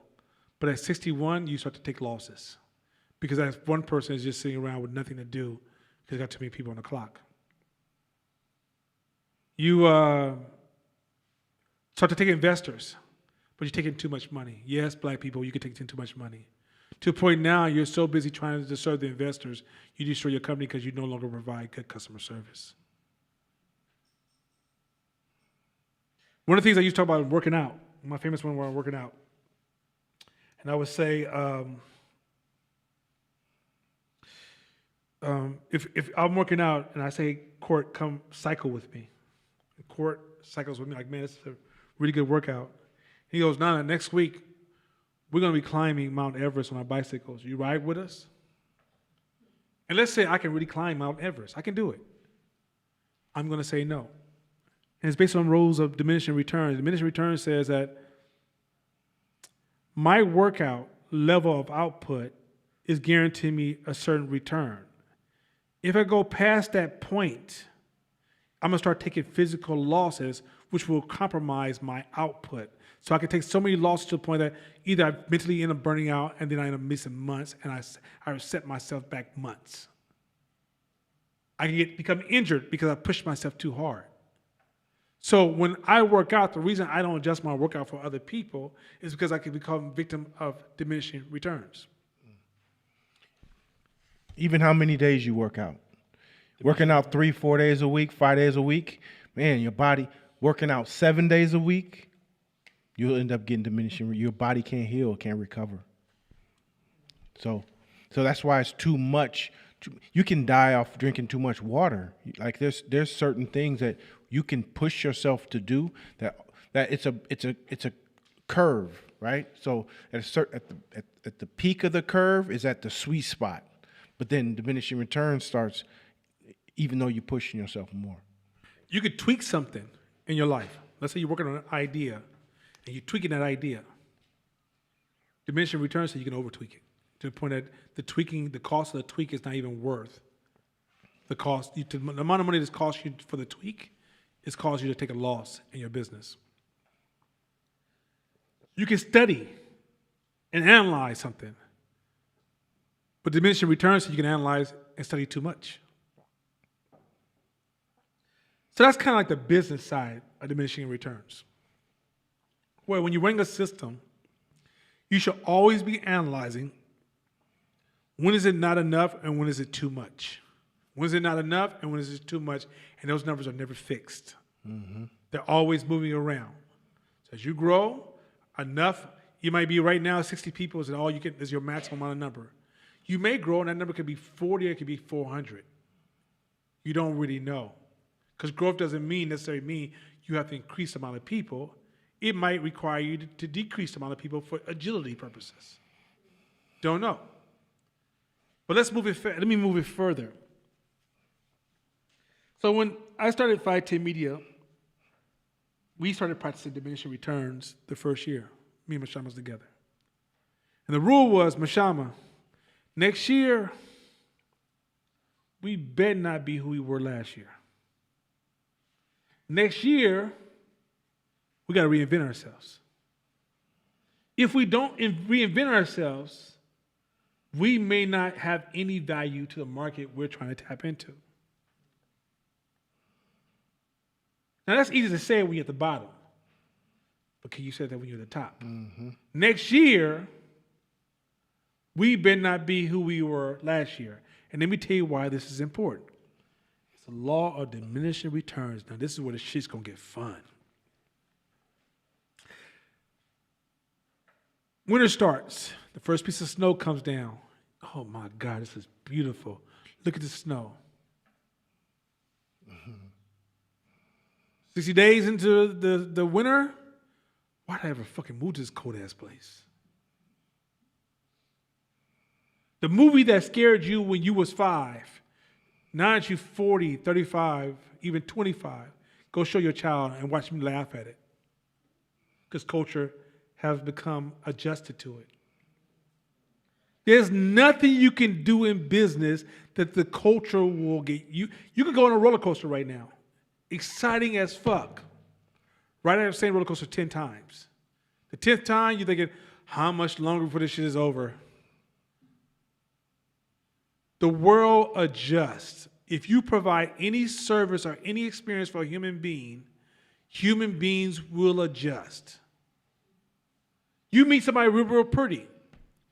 2 weeks, month, 2 months, 6 months, average. Average is shit. The laws of diminishing returns is that human beings, there's a thing called exposure therapy. Let's say you're scared of snakes or mice or rats. I have this thing where I don't like mice or rats. But if the way I would have to get, if I want to get past my fear of mice and rats, all I need to do is go to a place where they raise mice and rats and sit there. And by being exposed to them, naturally your brain will adjust and you will lose the fear of mice and rats. You can't do anything the same in business year in. You cannot copy and paste in business. If you are in business, you have to reinvent yourself every year. Not in big steps, but in increments. You have to consistently reinvent yourself every year. For those of you who are tying your am I good enough, those of you who are tying am I good enough to business, often buy into this idea of I just want to show people who I am, or I don't want to change, or I like to avoid all. I don't like change that much. I just don't like change a lot. Remember that phrase I said, if you're not growing, you're dying?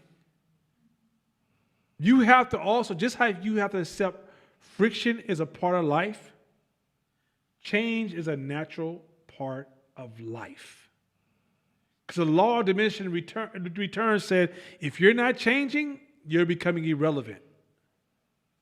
If you haven't did anything to change yourself, do not be surprised if you deteriorate. Matter of fact, let me share another thing with you. Here's a bigger story about diminishing returns. Do you know quite often cultures die because they can't handle diminishing return? That's a number one death sentence to cultures and groups of people. So let me explain to you what you said. I don't get it. So when people are small, they pretty much have a simple system, right? Let's say we lived on this block and it was like, Oakland was like, say, 20,000 black people. Right? We had a simple system. Everybody knew everybody. We cool. But as systems grow, they require more energy and they require a lot of changes. A lot of energy, a lot of changes. You even have to bring people into the system whose job is not to produce, but just to be specialists and analyze.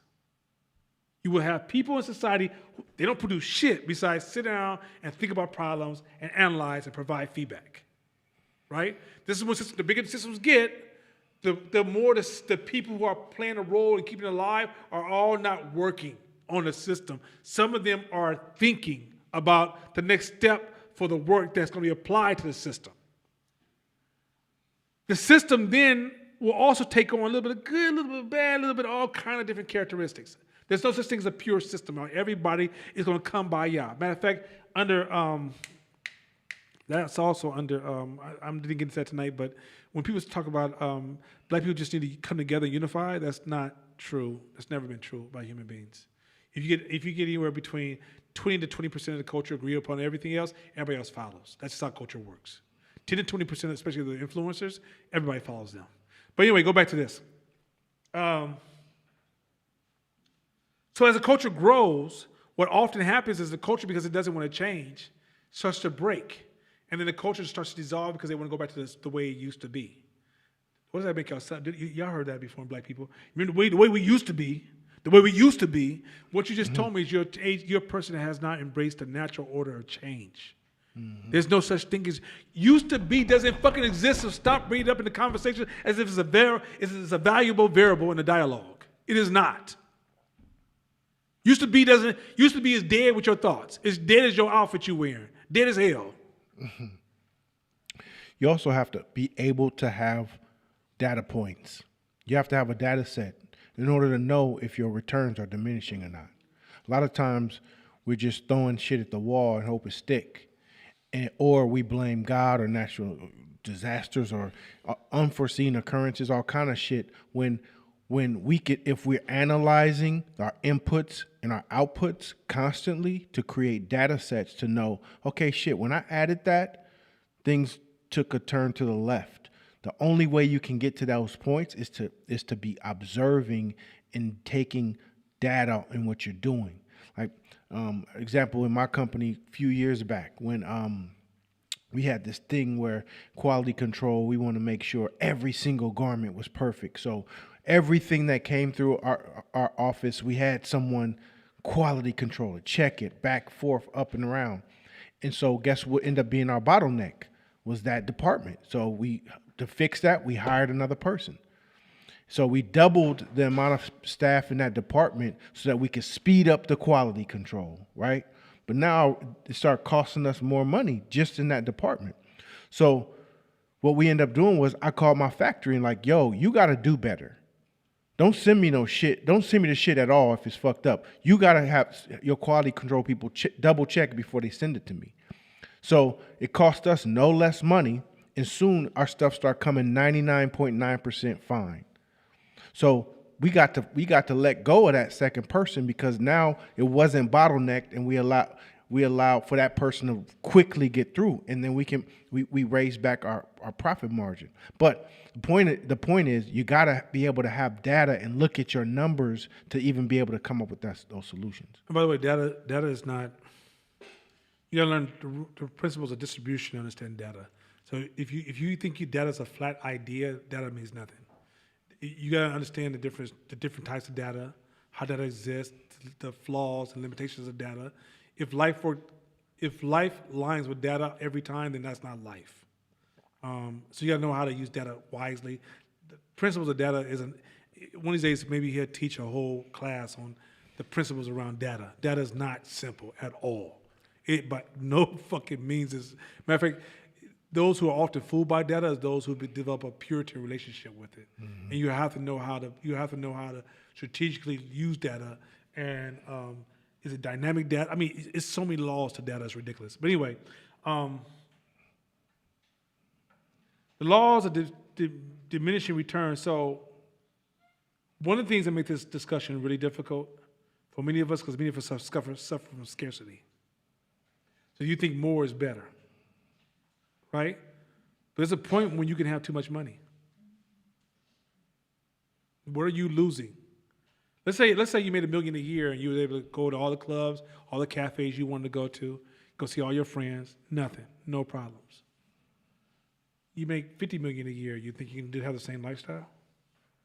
Question is, do you want that? Your kids go to school right now and they're safe.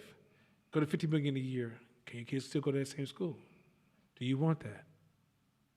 You have to start thinking about the other side. Shakina said earlier, she said, oh, it's raining. We're going to get some rain. That's a good thing. I said, could be, could not be. She said, could not be? Because, yeah, it can hit the point of diminishing returns.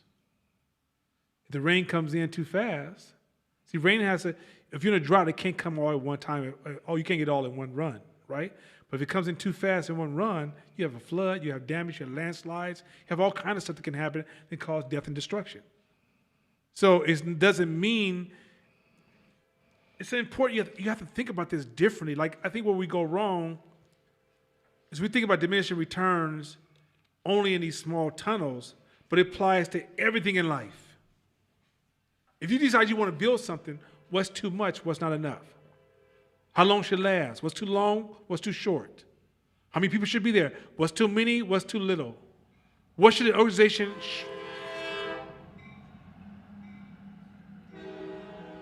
How large is your psychographics or demographics? What's too large? What's too small? How long should it tolerate certain problems? What's too long? What's too short? If you're not looking at the laws of diminishing return through your whole business, how you show up, how are we reinventing ourselves every year? Are we moving a certain kind of way? When something happens in your life, it applies to so many areas that sometimes we just apply it to this really narrow economic area, which is, do I have too many employees?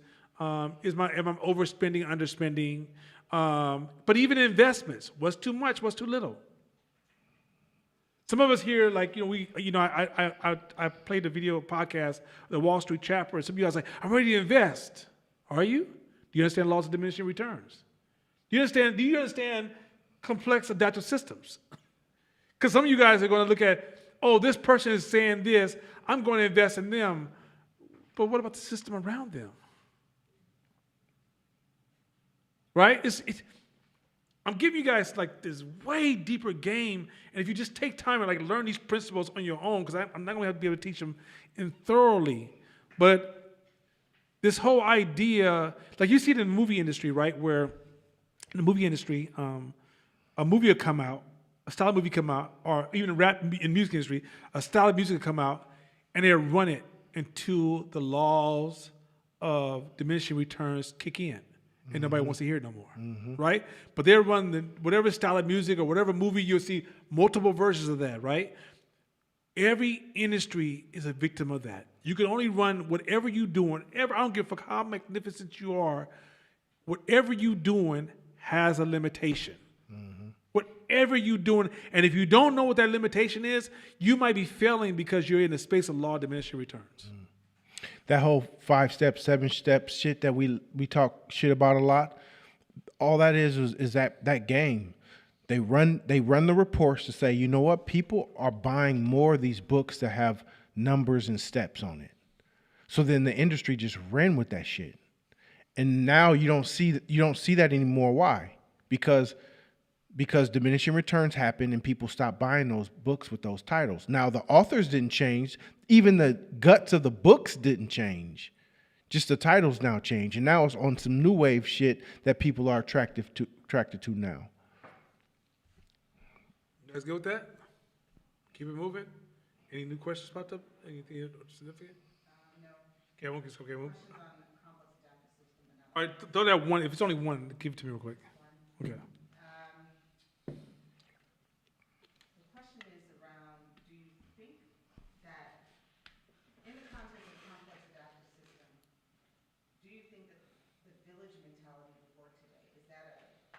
What village? What it takes a village to raise a child? I guess so. Is that applicable? Does it? The whole thinking is wrong. Everything. Looking for simple strategies to deal with complex adaptive systems, you have to adjust it. That's why I hate the whole conscious movement, because everybody's just holding on to a whole bunch of group of cliches, and then they just kind of try to breathe life in those cliches, and they wonder why life is not catching any momentum. It's no justice, just us. Black people just need to get along, come together. We just need to stick together. If you understand complex adaptive systems and how they move and how they evolve and how they grow and here's another level. The law of diminishing returns also attacks that. So the Vikings was one of the most powerful groups in the 800s, right? You know what happened to them? They never got conquered. They just integrated. You know how they got integrated? Because what happened is the government started hiring Vikings to fight off other Vikings, and then Vikings ended up marrying their people who had brought in other Vikings before they became part of France. Right? Because what happens with human beings is that the laws of diminishing returns says no system works forever. No system works forever. No system works forever. Say this again. No system works forever. And so even if racism can't work forever, as you know it, right? It takes a village to raise a child. If you evolve that definition based upon the challenges you have, it can work. but you don't start with that anchor. You say to yourself, a child being raised is part of the whole cultural responsibility at all times. But the idea of a village raising a child is kind of like a narrow version of that, right? If you understand that a child education is based upon the intelligence of the culture, then raising children is also raising the culture. It's not just going to get our, people like, I see this all the time when people feel self-defeated in the conscious community, they want to go help the kids. I'm like, who the fuck are you to help somebody? What you gonna do with them kids? Right? Like, at the end of the day, if we don't get our shit together, it ain't the language them kids are learning. The reality that shaped the feedback loop for them kids is a world they walk into. This is why it's criminal for white women from other feedback loops to come into our black community and raise our kids, because they are fucking them up when they go and deal with their regular feedback loops. We got to get people in our community raising our kids, but realize that raising our kids is also raising our culture. So it's important that the community and the teachers learn to impact the kids. Otherwise, because teaching a child 1 + 1 = 2 is not fucking education. Do you know homework is part of diminishing, the laws of diminishing returns? They found it in schools, and this research has been done, this is from college up, that you start to lose, homework starts to cause a loss in education. Because by the time the child loses the ability to spend time with family, friends, engage, sleep, rest, and eat properly, the child is actually going backwards in education. So they realize, let's get rid of homework because it's diminishing a child's education. You guys gonna want this, like, once you understand this law of diminishing return, you start realizing, oh, this shit don't work. Oh, that's why it doesn't work. It's out of balance. This needs this balance, right? But you don't know what's out of balance if you don't learn how to see the laws of diminishing returns. Not only with your business, I'm talking about in everything around you. You even, like, with friendships, you know, oh, the reason they don't fuck with me because I'm fucking at the law of diminishing return. I come up with the same ass jokes, or I have these systems where I just don't change when I come around.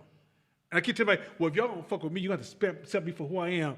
But here's a really funny part about who I am. Who I am implies that we're static. But every fucking day we're changing, so we're 100% dynamic. But yet we talk to static shit, and then when we go around people, we continue to project this image or persona of something we don't even represent. You 25, 30 years of age, acting like you're still 18. You 40, 50 years of age, still hold on to these 20-year-old views or 7-year-old views or 18-year-old views, and you are fucking irritating. Grow the fuck up.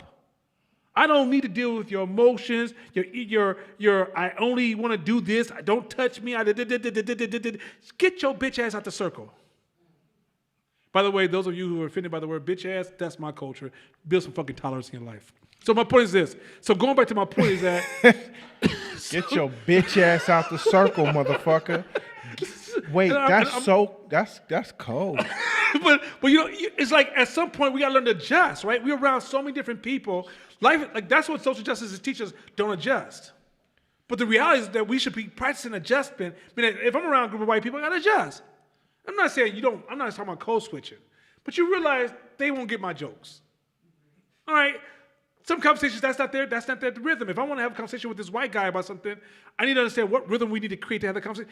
If I go talk to somebody who's a black person from New York, that's a different rhythm. I don't mean that I code switch. It's two different things. When I say adjust, I mean that I understand, okay, this person's not going to translate what I'm saying. How do I translate to people I'm talking to, not become something I'm not? That's two different things. I don't want y'all going to work trying to tighten your butt cheeks and sound like you white people because you got nasal damage. That's not the fuck I just said, right? So Hey, Bob. Hey, Bob. You know, so what I am suggesting is that going back to the village argument,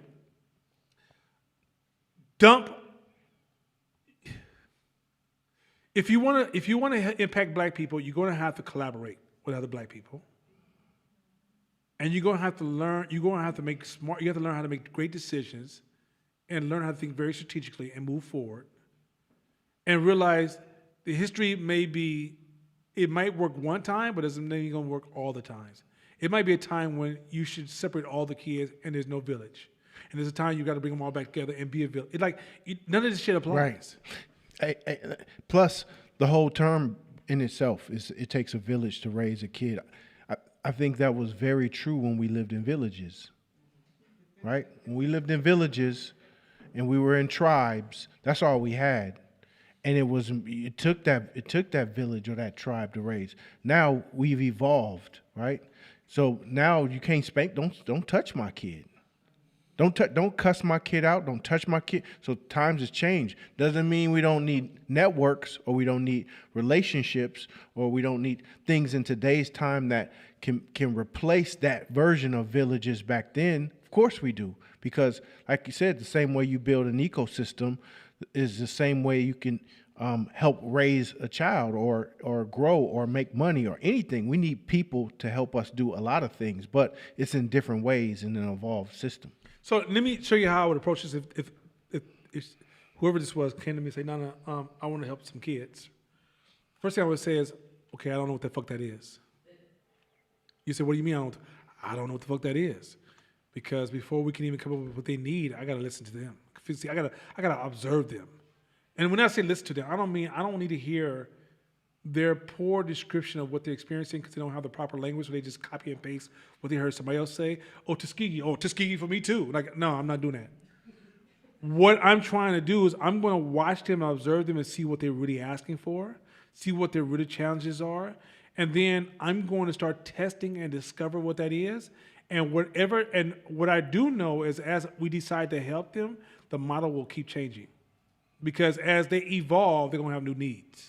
So like when they're at the bottom, they have this need. They need food, right? They need food and a hug. Okay, now they got hugs and food, they need this.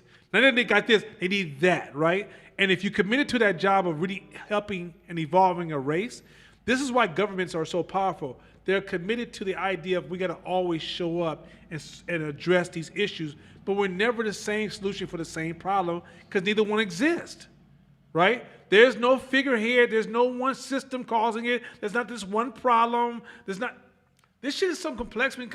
It's 8 billion people. Do you realize how many splits and divisions and ideas and problems there are out there? And so when you decide you want to show up, it's a case study, right? You start with a case study. If we start making decisions in isolation, we are already 100% wrong. Yeah.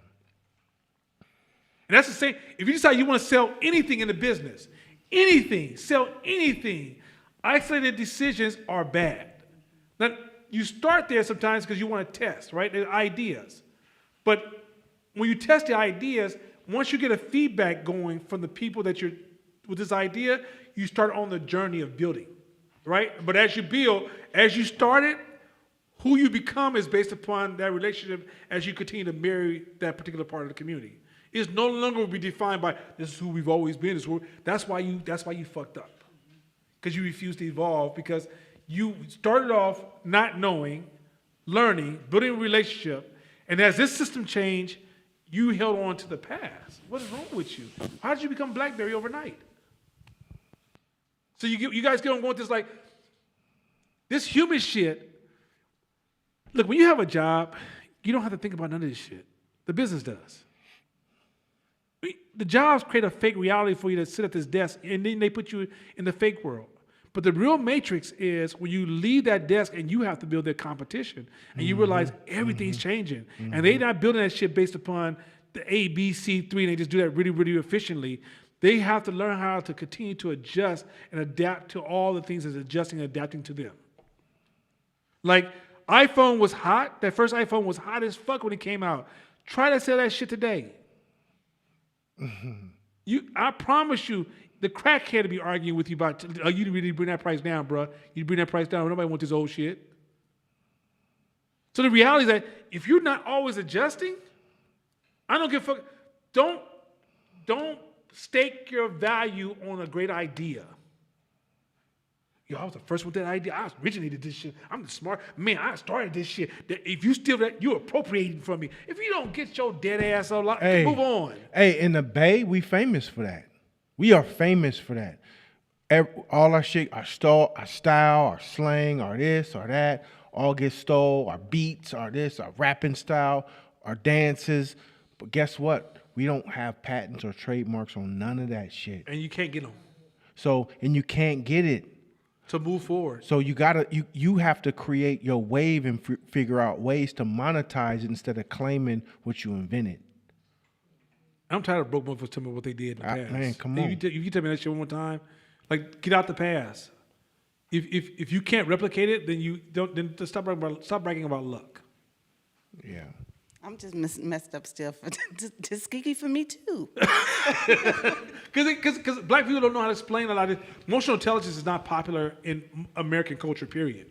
Right? So when Americans are feeling certain energy, we just copy the most popular phrase, or they call it the word I'm looking for, not catalyst. Information catalyst. Not catalyst. I was thinking of the word anyway. But anyway, it's going to come back to me in a minute. But we copy the most popular form of information that's running through our community, and then we identify it with those popular terms because it helps us kind of, okay, I think that feels good. I'll go with that, right? Because we're using adaptive heuristics. But realistically, we're not aware enough. Most people are on autopilot, so they're not aware enough to say, actually, what I'm feeling and what's really showing up. So when you ask that question, I'm looking at you, so really I just still feel like I'm not seen. And Tuskegee is just my way of expressing that I'm not seen. And that's how I ride this complexity. And Tuskegee just makes me feel, okay, that's about right, because that's unfair, right? And the way your brain works is, and this is the flaw of this human beings, period. It's not any human being, nobody gets past this. If your belt's too tight, are you hungry? Your body's been hangry before, right? You're hungry and you get mad at the person in front of you, but then when you get some food, you realize that shit wasn't that serious. The same thing happens with social issues. Certain issues happen, and we repeat these ideas. It's the same way as being hangry. We copy the idea, but if we were just going to become satisfied in one area, we realize, actually, I felt different than that. I don't feel what he felt. Mm-hmm. Right? And that's why it's important. That's why when you go out and listen to people, you got to realize a lot of people are walking around hangry. And if you listen to them talk about, you know what? It's all about, I fucking hate these people. And then you realize, oh, y'all just want sandwiches? That's all y'all wanted was sandwiches, huh?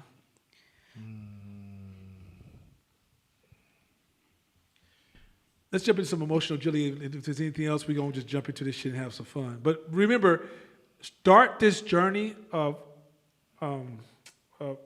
complex adaptive systems and start the journey of diminishing returns. And I promise you, if you just start researching it, you're going to see I gave you guys two major big-ass tools that will help you grow, scale, build, and run what the fuck you're doing in your own personal life, and let a lot of stupid shit go. And you're going to realize that feedback loop of you having, if you pride yourself on traditionally responding the same way to certain things, you're in that fucked up loop. At some point, you have to say, what is the best way to respond here? I'm going to force myself, even though deep down inside I am biting my tongue to the point that blood is running down on top of my white tennis shoes. I'm going to go this route, and I'm going to tell myself, fuck off. No matter what my mind is going to say is unfair, but I'm going to say to myself, if this person is not trying to kill me, and my life is absolutely not on the line, or losing a limb is not on the line, I'm going to take this hit. Road rage, Shabisha. Shabisha, road rage. Mm-hmm. Shabisha. That's how this got true. Road rage makes no fucking sense. We gonna stop? Oh, okay. I live 7 minutes away. I don't got no road rage. Okay. So, but that's because some of us are talking all this, touchy-feely, your ego, your emotions, psycho, all that little soft-ass shit, right? When it's really, hey, man, change your fucking feedback loop, man. Stop responding to that shit. Cut it out. And then if you learn to adjust to another feedback loop, after a while, you get used to that new feedback loop because you're adaptable. We're playing too much of this touchy-feely shit like we're trying to do this. We're all trying to be emotional surgeons and operate on the smallest part of the personality and move a neuron over here and another neuron over here out of the billions of neurons in your fucking head. I'm going to move this one here, move that one here. What happened? Fuck, a complex adaptive system. I got to create some fucked up shit. Yes, that's right. But when you realize, just make the shit human. Hey, why don't you just get your ass up tomorrow and go to work? Take your fat ass to the gym. Straight up. Just go to the door. Hey, tell you what, when you get to the gym, text me.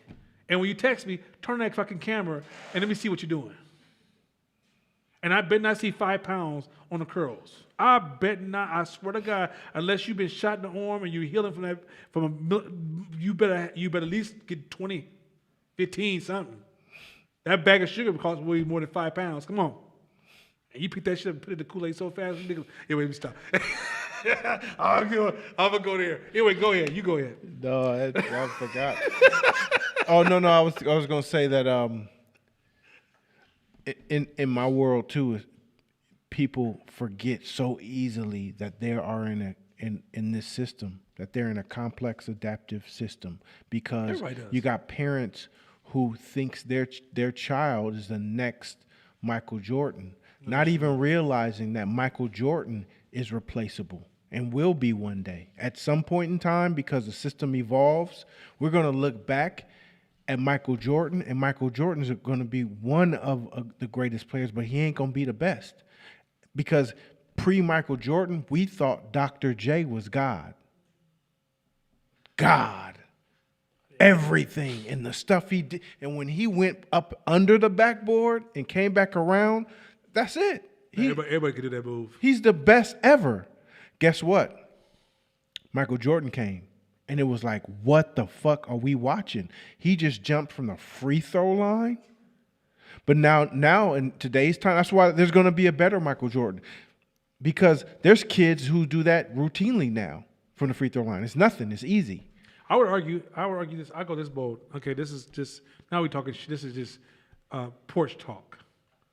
I would argue that Andrew Wiggins, if he was in the league when Kobe came around, he'd be a whole different person. Absolutely. His jump shot, his turnaround jump shot, and his slash to the hole, his body control in the air, Absolutely. is fucking amazing. But the league is screwed down, so he's Yep. just So that's a great point. Yeah. There are Michael Jordans right now in the league that are just good players. That is the truth. There's Kobe Bryants right now that are just good players because everything evolves, everything advances, everything grows. So if we think we can impress our souls upon a thing and change the thing, then we're gonna get lost in it. But that's the law of diminishing returns, right? It's like if you just do exactly what Jordan did today, but the law of diminishing returns says you're going to shrink in value. He was valuable because, first of all, the complex adaptive system created him. But then, because everything before that, and even the basketball, because without basketball, he's nobody special. He's just some dude just jumping hella tall to get the clothes off the line, right? And so the system creates this amazing dude, right? But then the system moves on, and then diminishing return says that who he is becomes less relevant, and the system, the individuals for the system to survive have to reinvent itself and grow and expand. Otherwise, so if the system was just producing Magic, Michael, Doc, Kareem, and Steph Curry, well, Steph is a new rendition today, right? He's a new evolution. But at some point, we're going to say, damn, 300 threes in a year is no big thing, right?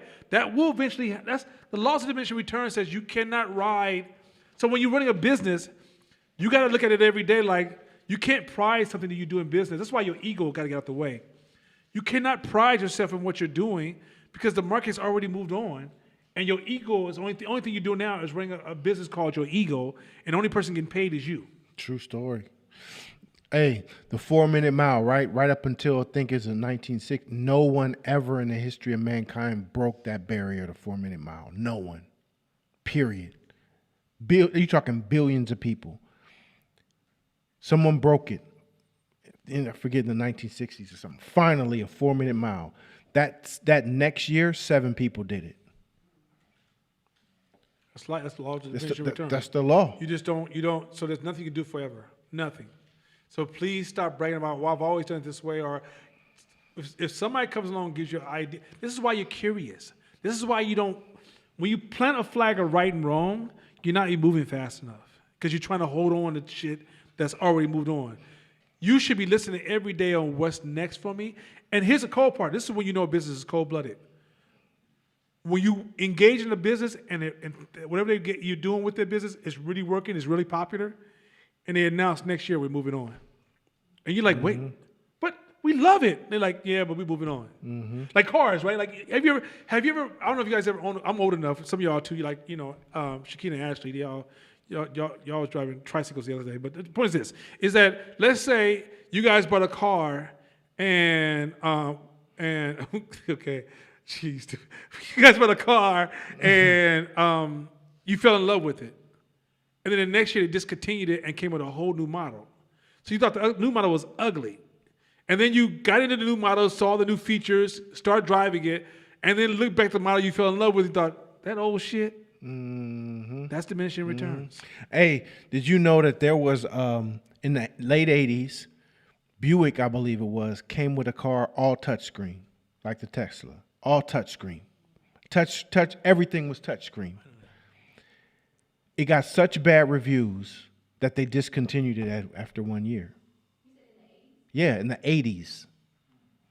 It got bad reviews. People was like, I need buttons. I don't like it. And they and that died. So now everybody on this Tesla shit, this touchscreen shit, like it's the greatest shit ever. But it goes back to your point. Sometimes you can have brilliant ideas in the wrong time. Yeah, it's I mean, Adidas, right? Buy something on Adidas and don't pick up a second one. And see that shit's there the next month. Gone. See if they make it again for a whole year. Nope. They may bring it back 3 or 4 years from now, but it ain't coming back. They're practicing the art of diminishing return. I'm moving to the next. I ain't got time for you to say, I'm going to Puma. They're not going to take that loss of diminishing returns. They're going to keep you where as soon as you, that's my favorite cut of pens. Yeah, we don't sell those no more. We want these next cut. I don't even like those cut. Then you walk down the street, you're like, oh, that dude, hey, I'm going to give me a cut of those. Because they understand the laws of diminishing returns. Some of y'all want to open up and have the same inventory next year. I don't want to see that old shit. Get that shit off the fucking wall. You get that to the, don't give it to the homeless because that also bring your product value down. But you need to go and find some family members and on the holidays be like, yo, this is just for you because I built my company for you. And get that shit away. Get some emotional intelligence. I'm ready to have some fun. Ready? An emotional punch is just one. By the way, before we get to emotional intelligence, real quick, 1 second. We might not finish E-Myth because I want to just finish the year on emotional intelligence. The last part of E-Myth that I just want to say, I can say this in one phrase. Everything your business do is marketing. Let me explain what I'm talking about. Your bathroom is marketing. When you do your books, it's marketing. How you spend your money in your business is marketing. Who you hire is marketing. How long their lunch is marketing. Because anything you do in your business affects the experience of the customer. So a lot of you guys have been bamboozled because you learn about marketing companies and they only handle a particular aspect of marketing, which is, hey, some of the tools that show or display your marketing. Marketing, a website is not marketing. A business card is not marketing. A brochure, motherfucking a video, your social media campaign. It's how your business runs, which creates an output of the customer experience. Let's say, okay, you hired a bad finance person. So now your money's off. So now you tighten up your business. So it changes the way that you respond to, I want my money back. Or it changes the way that you short for a client because the cost of acquisition, the cost to acquire a client, it costs money to acquire a client. But when the money that you need to spend to acquire that company, that client, you can't because you didn't do your numbers right? Or you paid your taxes wrong. All that's going to impact a human experience down to the most micro details. The client cannot see what's impacting them, but their brain will pick it up. And so if you really want to understand marketing, stop thinking it's your website. The website just needs to echo and reflect the excellent business you're running. So everything you do in your business is marketing. If you hire your partner who ain't shit, your marketing ain't shit. If you decide You want to buy shit that don't matter for your business, that don't translate to client because you like it, your marketing sucks.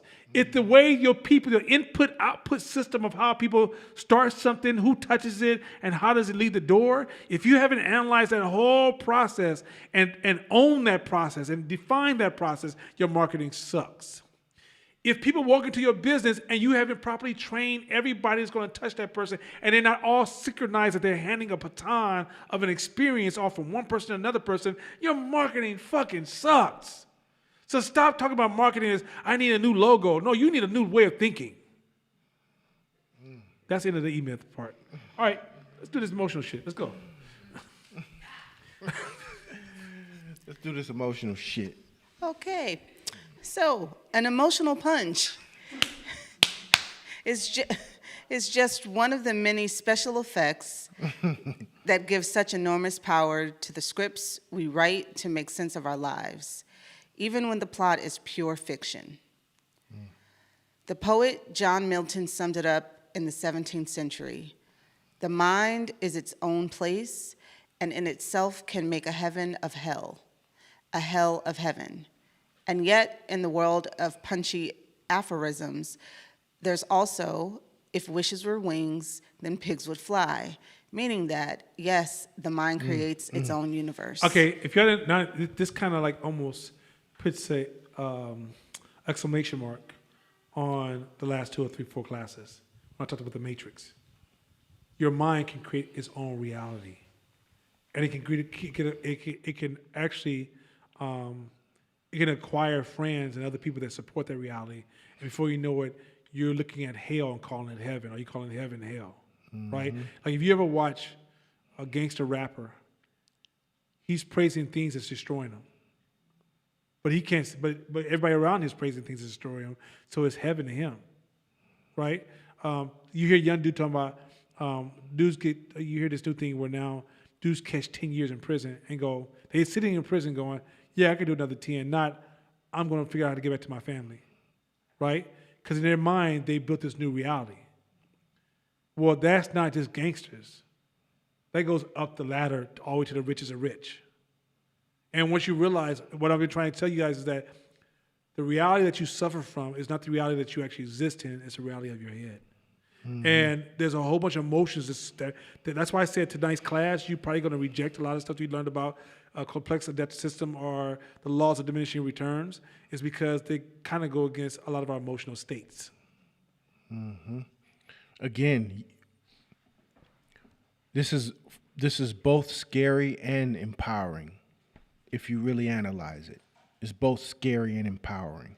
Meaning, it's empowering to know, damn. So that means I can create my own reality mentally, emotionally. So all the emotions that flow through me are not really real. It's an illusion, and I can drive to get behind this whole vehicle and drive it. That's the beauty of it, especially if you're going through some shit or you're in a depressive state or you have emotional up and down. You think your emotions are your mind. It's powerful, but it's also scary because you're like, damn, that also means what I feed myself, what I read, what I look at, what I watch affects the bubble that I create in my mind. Yes. So this can be heaven or hell for you, but you get to pick.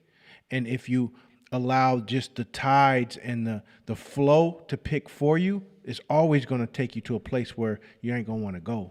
So you got to get behind that wheel and steer it, and just also acknowledge that the emotions that flow through you, you can change, you can twist that. Next one. We can't solve our problems through affirmations and positive thinking alone. Oh, wait a minute. What'd you say? Can you read that one again? Because I think Marquita turned your voice down. Let's turn it back up. Let's do that one again. Turn her mic up. DJ, turn her mic back up. Let's do this again. We can't solve our problems through affirmations and positive thinking alone. Oh, are you talking to my earthly ass friends, the ones down the hallway, right? Wait, let's keep going. Go ahead. Just go ahead. And the fact is, New Age solutions that put smiley face stickers over our problems can make those problems worse. So the question for us going forward is, who's in charge, the thinker or the thought? Woo! Hold on. You can't move. She should have made that big. That should be bold. In your mind, make that bold. Turn that imagination up. who's in charge, the thinker or the thought? Meaning that quite often your thought becomes more powerful than you. She said, I think what they meant to say, I feel like I heard, they say that's a thought. And you are incapable of thinking past the thought. Matter of fact, the thought, you will, at some point, this is like that book, like that one dude with the locks in his hair that wrote the book about anti-racist, whatever. I hate that book. It's people who learn to articulate the thought so well, you think they're thinking. But they're only thinking within the parameters of a thought. They never learn to say, is that not true? Or they have never learned emotional intelligence to turn their emotions down and realize, let me cut all these triggers. Let me get rid of like 80% of these triggers. Let me say this real quick. Whether you see Jesus Christ as real or myth, it doesn't matter. But it's a hell of a model. It's a hell of a model. Entrepreneurs, you got to rise up to the point that,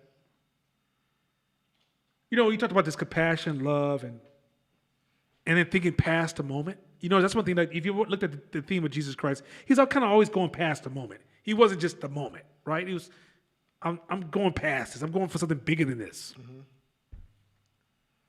Too many of you guys are showing up to the fucking moment, and that's the end of your story.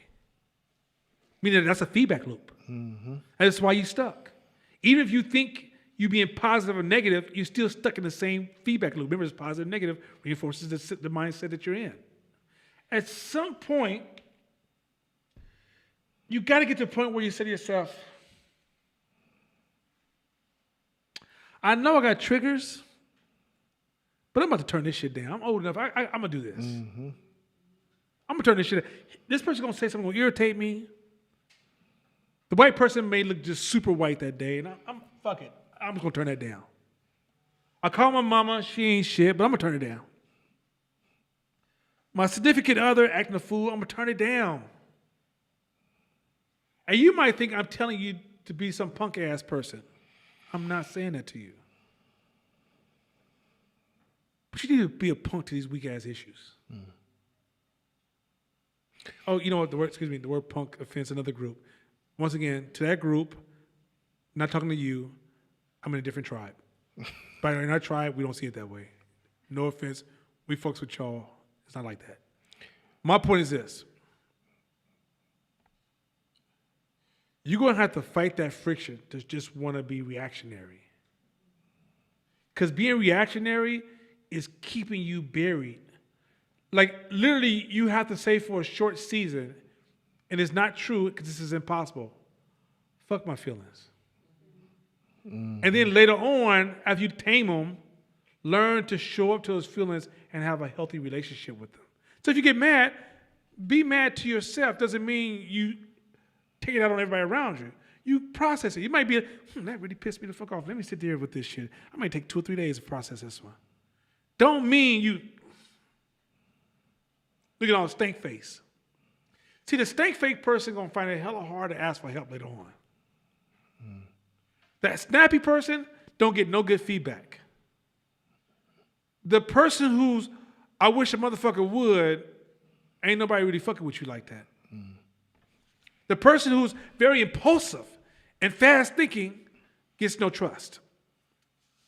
You guys are gonna want this like, I don't know how to say this. So everybody can hear my voice. Grow the fuck up. And check this out. I'm in a woo-woo Hall of Fame, right? So I know all this shit. My name is in the rafters. But here's some real shit. I don't believe in affirmations. I believe in affirmations, but not the affirmations like that. I don't do it.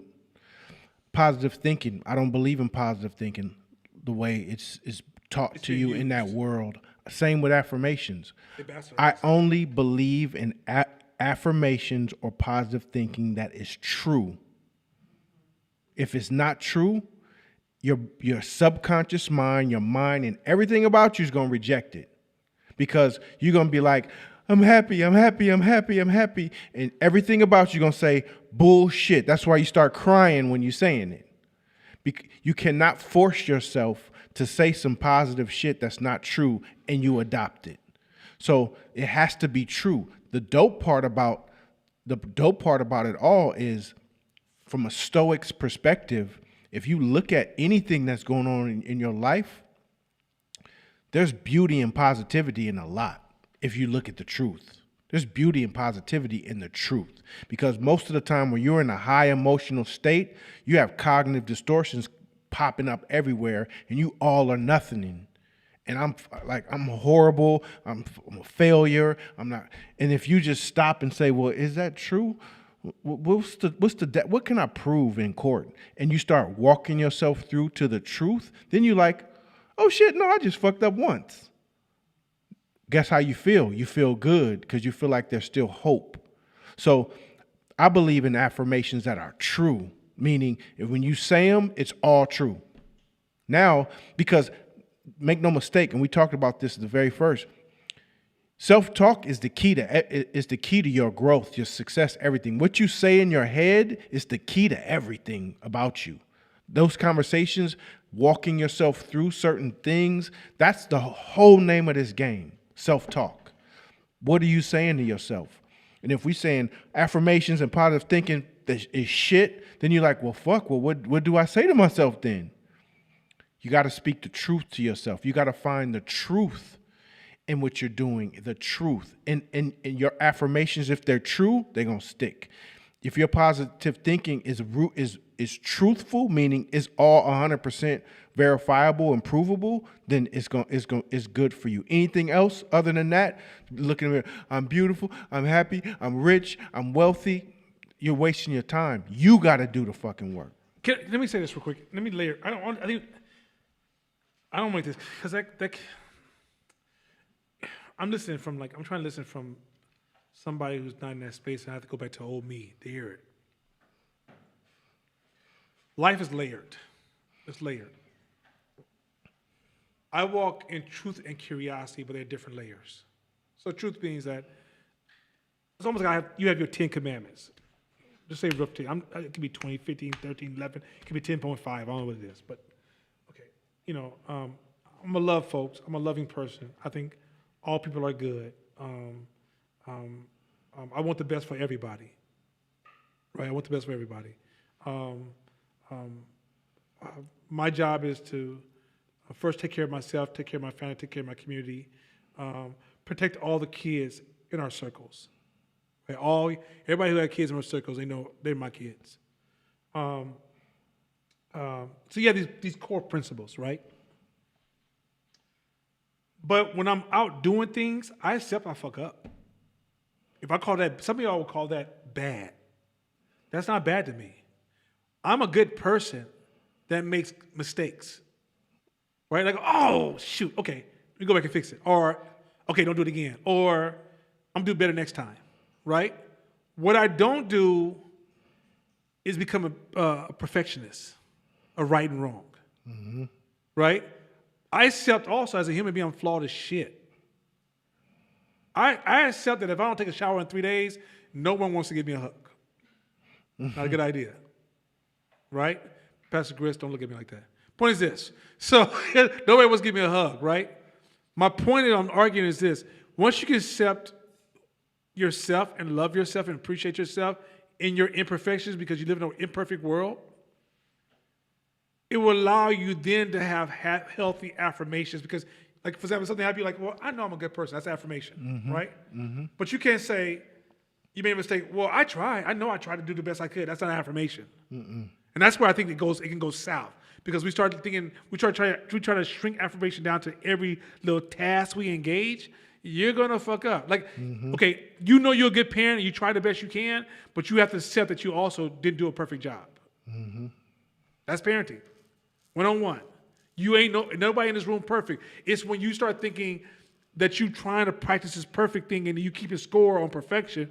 The problem with that is diminishing return. When you hit that point when mistakes start to become overwhelming, it becomes depression. Yo, that's good shit. That made me think about, I don't know if you guys know who Andre Ward is. Andre Ward is an amazing boxer from the town. Tech fucking nation with these hands, right? And in one fight he fought, I think it was Kovalev. He got knocked down in the first or second round. And it was like the first time he's ever been knocked down, period, in life. And I think it was like second to his last fight. He was flawless.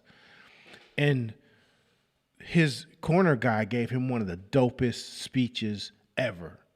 Like it's like that speech is like one of the best. It's like up there with the boxing speeches.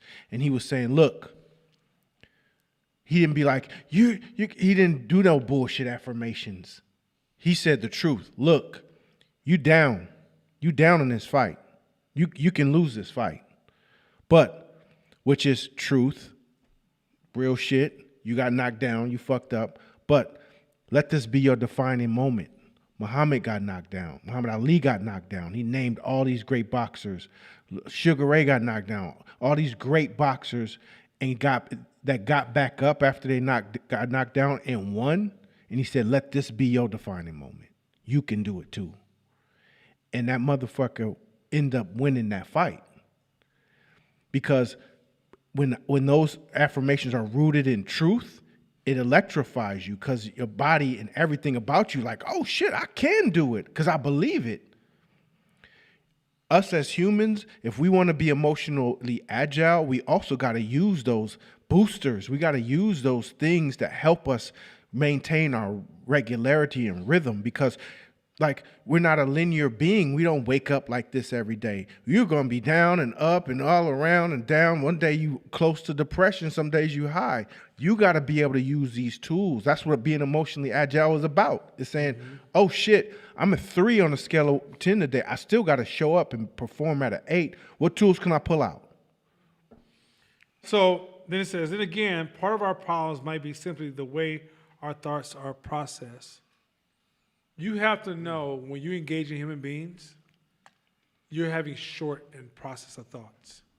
And you have to accept that. The reason a lot of times, okay, this is really first principle thinking. Because what it's saying is you have a whole bunch of assumptions, a whole bunch of feelings, a whole bunch of thoughts that are running through your mind. So even though we're talking, I'm flooding it with thoughts, right? I'm thinking, who is she to say this to me? She don't know the fuck I am. Or last week you did this. Or you ain't really, I don't expect you like that. Or you don't really understand where I'm going. Or you don't really understand my You have all these little subtle thoughts that are just weaving in and out of this pure conversation. You have to become so aware of self that you can hear that conversation, step back from yourself and go, hey, let me just hear what you're saying because you know what? I don't know if I'm 100% comfortable with what I'm saying. Right? Or, hey, let's talk this out. Let's see if we can work this out because I'm not going to get mad at you. We're going to disagree. But I'm going to use this disagreement to help me see what I'm missing. That's a different. Me and Danielle did that this Monday because Danielle was having a conversation with me, and she kind of, you saw her feathers kind of ruffle, right? Like if she was, her hair started to rise, like if she's about to attack me. And I said, D, slow down. I need the friction because I'm trying to decide on where is our point of diminishing returns, and by you pushing back, I'm going to figure something out I can't figure out by myself because I can't do it by myself. So I need to argue with you. And we need to challenge you to go back and argue, not screaming or hollering, but I need to challenge you nonstop. And I need you to keep pushing back. But in there is a lesson for me that I can't see right now. See, that's going to another level. That's another level. Lower level is I got to win this argument. And if you win, I'll compromise. As opposed to, I don't care about right or wrong. I need to figure out what am I missing and what are you seeing and where's a possibility here that what's another play. I'm trying to achieve a truth, but I know truth is not one way. So if I'm trying to achieve this truth, I can have one truth. Doesn't mean there's not a better truth. There's not a more robust truth. In an argument, I can save myself 2 or 3 years. But if I'm trying to argue my truth until she beats me down, I'm losing. But I need to understand that arguing is a necessary polishing tool to get me to a higher truth. And so I'm surrendering to it. I have things I strongly believe in, but I want you to challenge them so I can start to see the flaws in my own system because I respect your intelligence enough to come to the table and challenge it. And she's like, okay, cool. And then we went to work. That's fire. You guys going with this? That's fire. That's what I'm talking about, like this higher form of thinking. It allows you to move with other people and extract more out of your relationship to produce better decisions, better choices, better options, and better systems. I have a friend. He's Jehovah's Witness, but he's high up, like way up there with the New York folks, like making decisions and shit. Big time dude in that. And we was friends as teenagers, and then he just wound his way up. He calls me once a month, and we argue. I realize that's what he's doing to me, because he's so high up, nobody's gonna challenge him, argue with him. So I don't give a fuck. I got no skin in the game. Like, I'm not tied to your religion. So I just I for real be giving him the shit. And so he'll call me a month later. He's like, I changed my whole sermon based on what you said to me last week. That's me, and Pastor I'm like, Chris. damn, did You you? argue every week. For real? And I'm like, shit, that's dope, I guess. You know what I mean? Because if you don't have that friction, then no ideas. You just get group think, and group think, you'll end up not being able to adapt in an adaptive model. And you gotta be able to have the friction without pulling the without going to the third rail, which is, this is some shit Hitler would say. Done. You always done. You gotta know how to go back and forth in disagreement and keep the attacks out the conversation. Don't make it personal. Or say something like, Chris, when you said this to me, man, it really irritates me that Chris don't give a fuck about my irritation. Shut the fuck up. Why did I even announce it? Even if let's say if he was capable of irritating, he's never irritated me. But let's say he's capable of irritating me. Okay. What the fuck I tell him for? Don't mean shit between the two of us. He don't need to know that. Yeah. Grow the fuck up and say, okay, sometimes I'm going to get, if you're going to play football, sometimes you'll get hit hard. Stop trying to play football talking about, ooh, that hurt. Ouch. Referee, that's not fair. Cut it out. Stop it. Okay, next one. Humans love to create mental categories and then fit objects, experiences, and even people into them. So, hold on. That's so fucking powerful. Yes. Human loves to create mental categories and then fit. No, you didn't fit. I'm going to fit you into the objects and experiences. There are some bad of everything.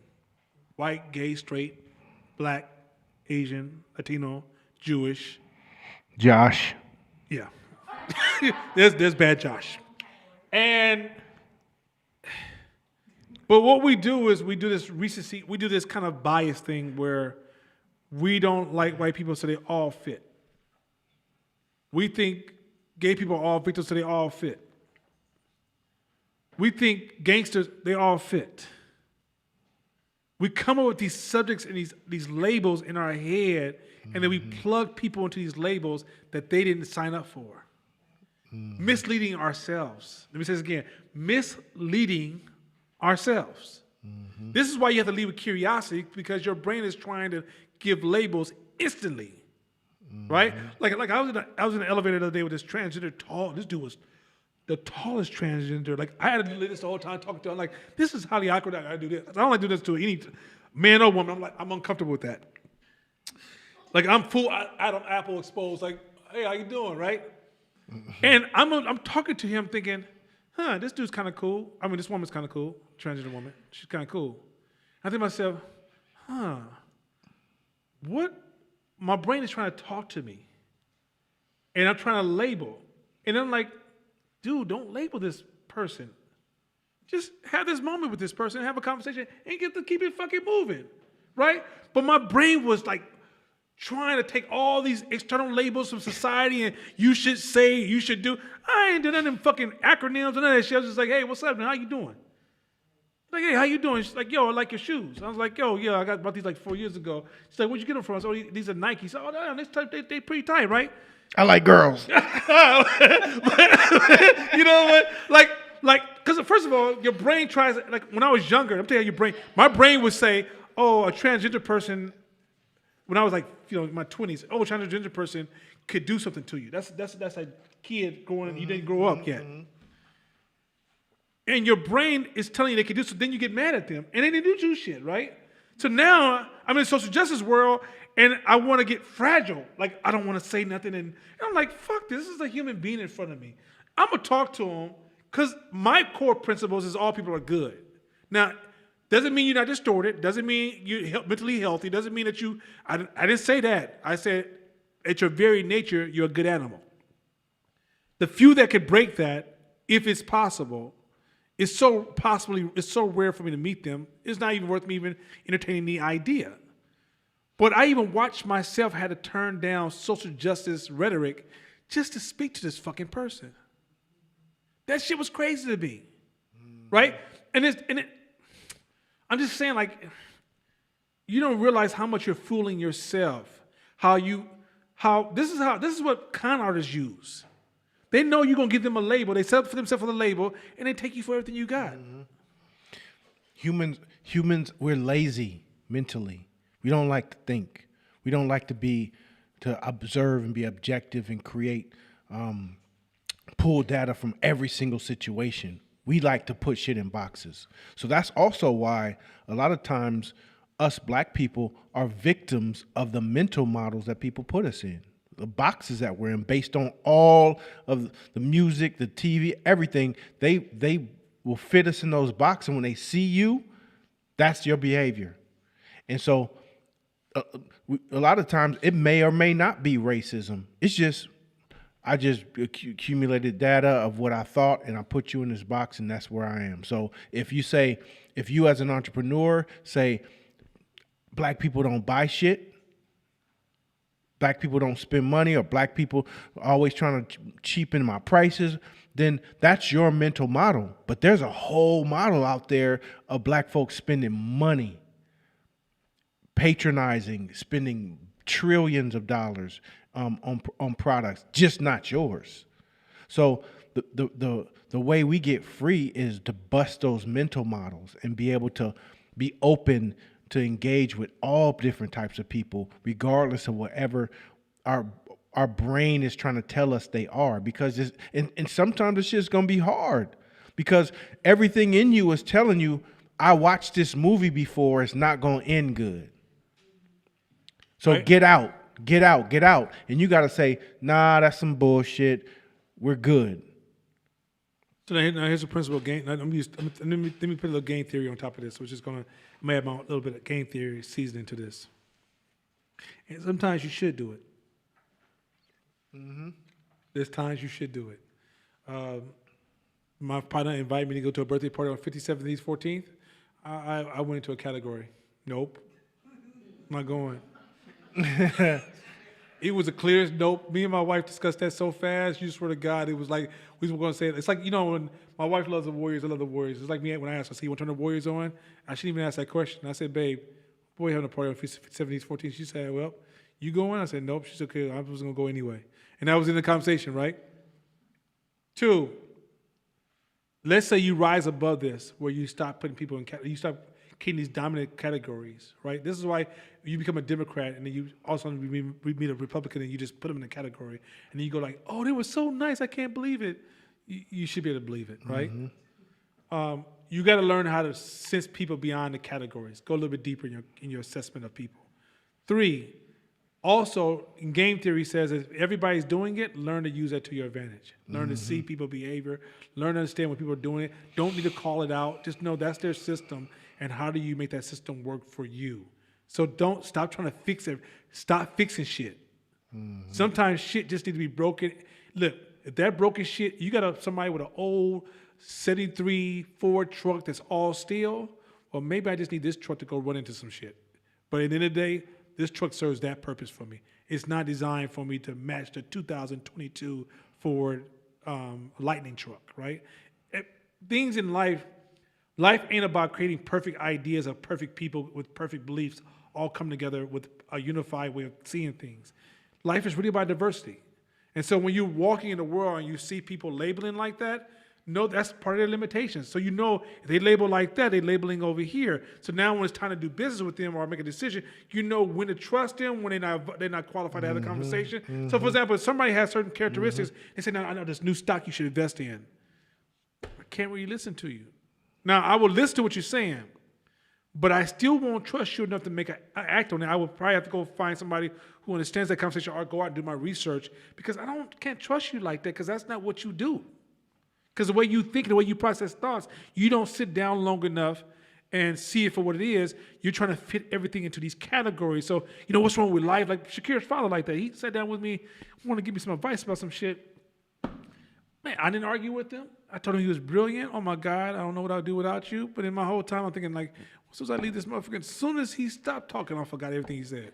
He didn't take. If he just told me, if he would have stopped talking and said, "What did I just say?" I'd be like, "Fuck! Why would you do that to me?" Because I just in my mind, I was thinking, this doesn't matter to me. He's a beautiful person. He loves his granddaughter. He loves his daughter. He's did the best he could to take care of his family. I respect him as a man. I love him as a person. We don't fucking need to agree. There's some things he's done that's been brilliant. I'm not throwing the baby out with the bathwater. But fuck all this perfect alignment shit. Fuck it. We different. Keep it moving. Keep going. If something doesn't fit In a category, it goes into the category of things that don't fit.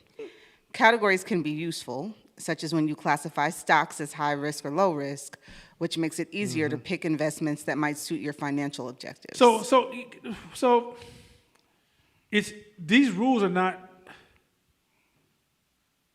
If you're in a complex adaptive system, you gotta know how to adjust all. Life is an infinite game, right? Because you're playing the game for succession, for your children. As life changes, you have to learn how to adjust this. You gotta know. You just have to be aware that work. That's how your brain is working. Yeah. So don't let that be a limitation of your thought. Like, learn multiple ways to confirm your thoughts. Don't just assume because I thought it is it, or because I felt it's the way it is. And too many of us are impulsively just taking off on an impulse and thought. We're gonna do this last slide, then we're gonna call it a night. There's no questions. We'll go home. But when we become too comfortable with and habituated to rigid pre-existing categories, we're using what psychologists term premature cognitive commitment. Which is a habitual, inflexible response to ideas, things, and people, even ourselves. This is why I don't fuck with no movements. Fuck all of them. Fuck all the movements. Fuck all the movements. Let me say this again. Capital F-U-C-K, the motherfucking movements. Let me tell you why. Because they start off with innocent good intent, but eventually, don't get me wrong, I'm not anti the movements. I just don't trap myself in the movements. Let me be very clear. Not all movements. A lot of movements have done great things. Even some of the bad ones have done great things. Right? Because complex adaptive system says that right ain't always right, wrong ain't always wrong. Right? Following rules perfectly is not how you grow in a complex adaptive system. It's really complex adaptive system is some complex shit. But if I'm trying to be a producer, I gotta say to myself, well, maybe that's right, maybe it's wrong. Maybe it's true, maybe it's not true. But could it be possibly not true? And I don't waste my time doing that on everything that, like some decisions like, do I get a Samsung or iPhone? Well, which one do I like? I'm getting a Samsung. That's it. I don't get into like, I know maybe I'm right, maybe I'm wrong. What kind of software do they use? It's not that deep for me. I don't use all these fucking apps anyway.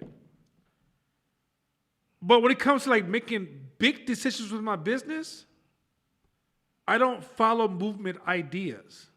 I followed movement ideas in my 20s and 30s, and my life reflected that. I was super pro-black. I was the most militant dude you could have met. My life reflected it because it was eating me up. Once I realized, hey, let me think outside this box. Just let me ask questions. Let me just try to produce some thoughts. I realized those thoughts were my limitations. Because even most of those conscious books, they're weak books. In thought. We're not talking about the information is false or truth. That's irrelevant. I'm talking about the form of thought. Once you learn how to think on different scales, you realize this is weak because they're trapped in a movement. A lot of these writers who wrote ideas had a different agenda besides just bringing forth information, right? And when I saw the book *Sapiens* as a historical book, I thought that's well written as a history book because he never acted as if he owned history. He says, "Hey, this is what we assume. Here's what evidence points to. But today, how can we prove that?" Right? That to me was absolutely, as well as the Vikings did this, but let's not overvalue this because you got to pay attention to when you talked about complex adaptive systems, all the systems around that brought into existence as just as important as this monumental moment, right? That was excellent thinking. So he would have said the Egyptians made the pyramid and they were powerful, great people. He would have said they made the pyramid, but we got to look at everything around it and put everything in context so you can see what potentials we could possess today or how relevant it is to our existence today, right? Those questions weren't really asked, and if you asked too many questions, you became a sellout. That's a problem. That's the difference between a healthy churn system. Churn is the retention of people to your organization, and a cult is when you punish people if they want to leave, right? And so the conscious movement became a cult. And so I'm like, I'm out of this because y'all don't know how to have a discussion that challenges these core ideas without getting angry. That's not thinking. Thinking is, what if we're right, what if we're wrong? Let's do second choice thinking. Let's carry this thought out to like as far as we can carry it out, we could possibly carry it out, and see if this even have any value to it. Check this out. We all have these pre-existing categories in our head around life, around everything. That's how we move. We move in these pre-existing boxes, categories in our head, and the ebb and flow of our life is what's contained in these boxes. So here's the real rub though, is that if we ain't happy, if we broke, if our bodies ain't the way we want them to be, if our relationships ain't the way we want to be, if we're not mentally, emotionally, psychologically strong, why the fuck are we holding on to these boxes? Like, one of the things when me and him first talked, we didn't know each other from Adam, and what made us click hard was like, we both were willing to divorce anything that didn't work. Didn't matter who it was, what it was, religion, fucking, I don't give a fuck. My mama, if it was in the way of my growth or progress, it's easily gone. My woo-woo shit, it doesn't matter. I'm not tied to nothing. Like we all have our boxes, and my shit is in my boxes. But the minute I feel limited or like, damn, I'm stuck. It's been a year and I ain't made no progress. I start rummaging through them boxes quickly. So a lot of us we ain't where we want to be in none of them categories, but we also don't want to let go of inside these boxes. Dump all that shit, especially if you're in a rock bottom place, or if you at the depression phase or at the low of any of them categories. Get you a mental dumpster and be like, all right, I'm a clean slate. Besides my motherfucking name, outside of that, it's all up for grabs. Let me start from scratch. Yeah. Let me show you. Okay, so one of my strong categories is I'm black, and I ride with black folks. Let me tell you how I escaped that category. The old definition is not the new definition. If I believe in complex adaptive system, blackness needs to be redefined daily. It cannot be like, well, John Henry Clark said blackness is, okay, yeah, that's when he was here. Today, what are some of the new categories you got to think about expanding blackness? So I went from being pro-black to being progressive black. How do I move blackness forward? I don't give a fuck about the past like that. I mean, I do care about the past because it does have some relevance and it has its place because it gives you, like, it may help you understand like how this gets started, or that, oh, this is a problem here, or you start to see some of the categories or systems in place. But as you grow more, you realize, once you learn how to think, you can see those systems anyway. And so the past becomes your limitation. Matter of fact, most of the stories y'all tell right now are fucking lies. About your mama, your childhood, your friends, what made you happy, why you do what you do.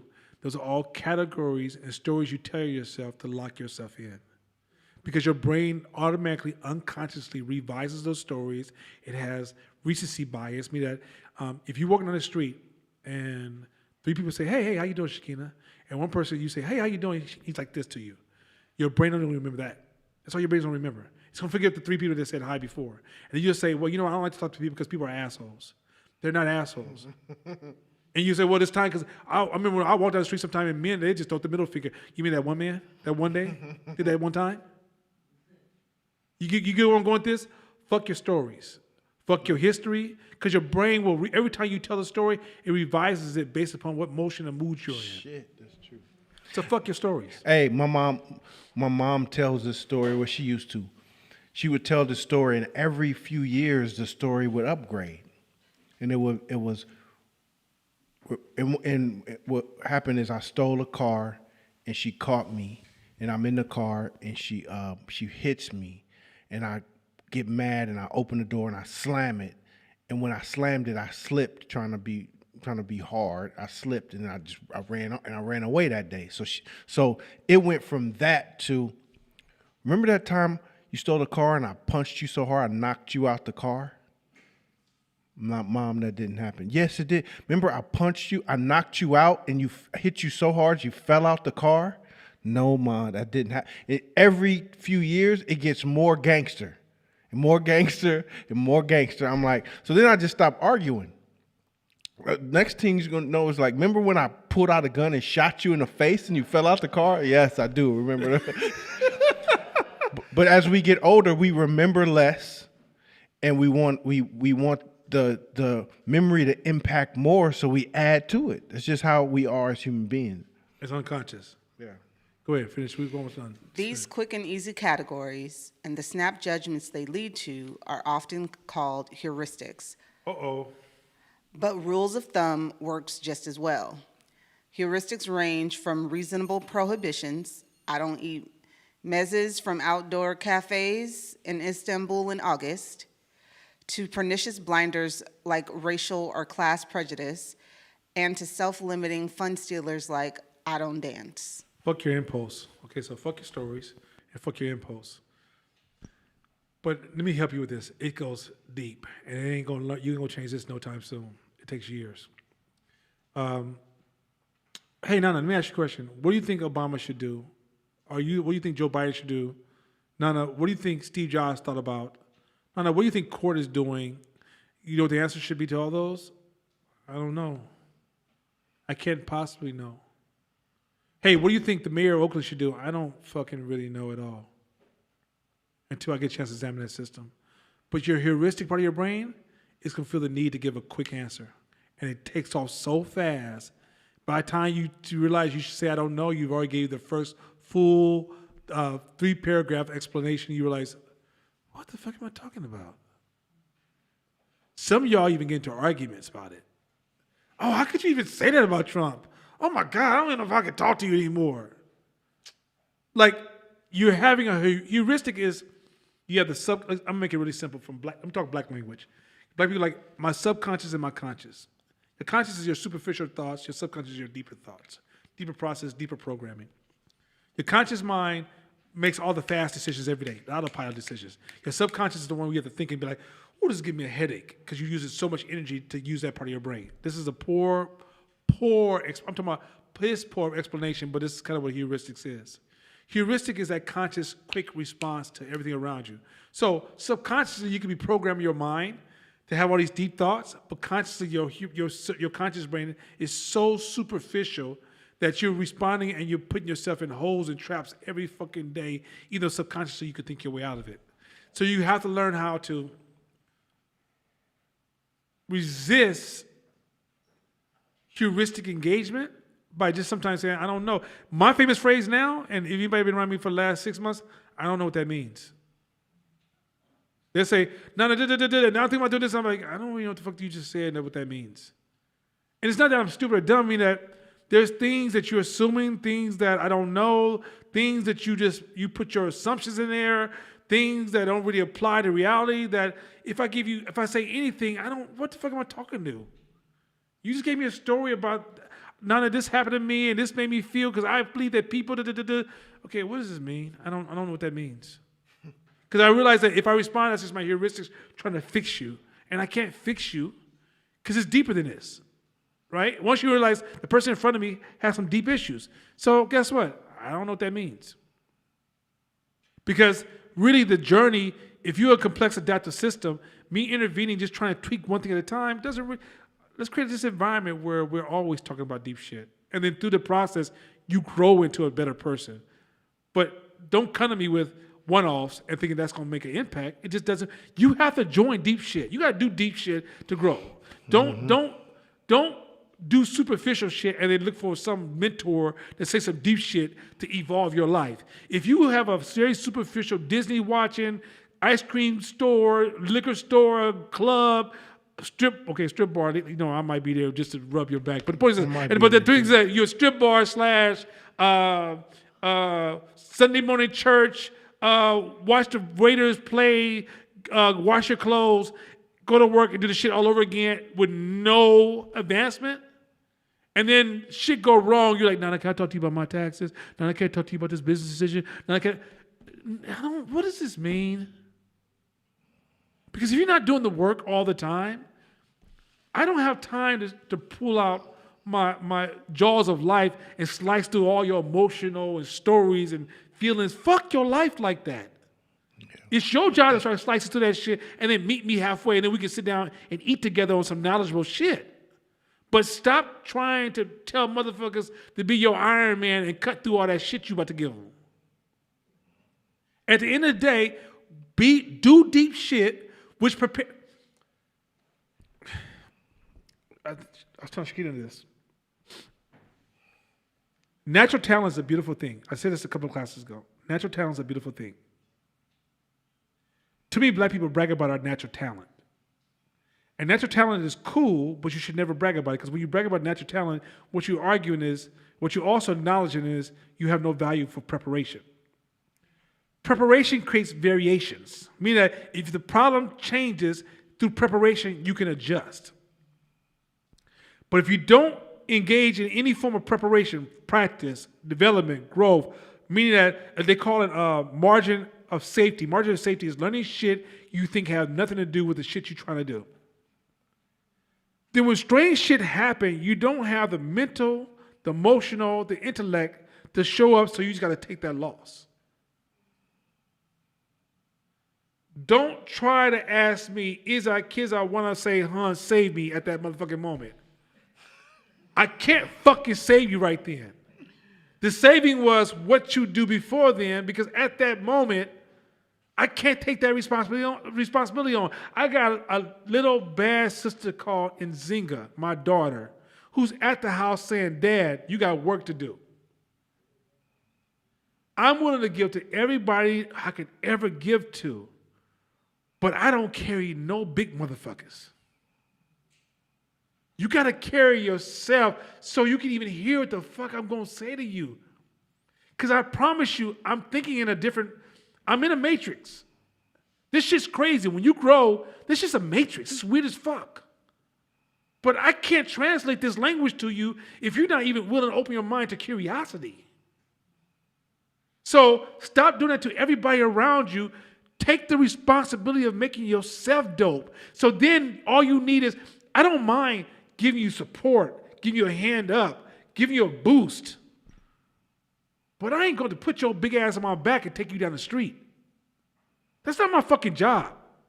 So when you come to me, you had no preparation, now I'm going through something. It's no different if you got a family member who you know ain't nothing but a fuck up, but they want to borrow $5,000 because some shit went bad in their life.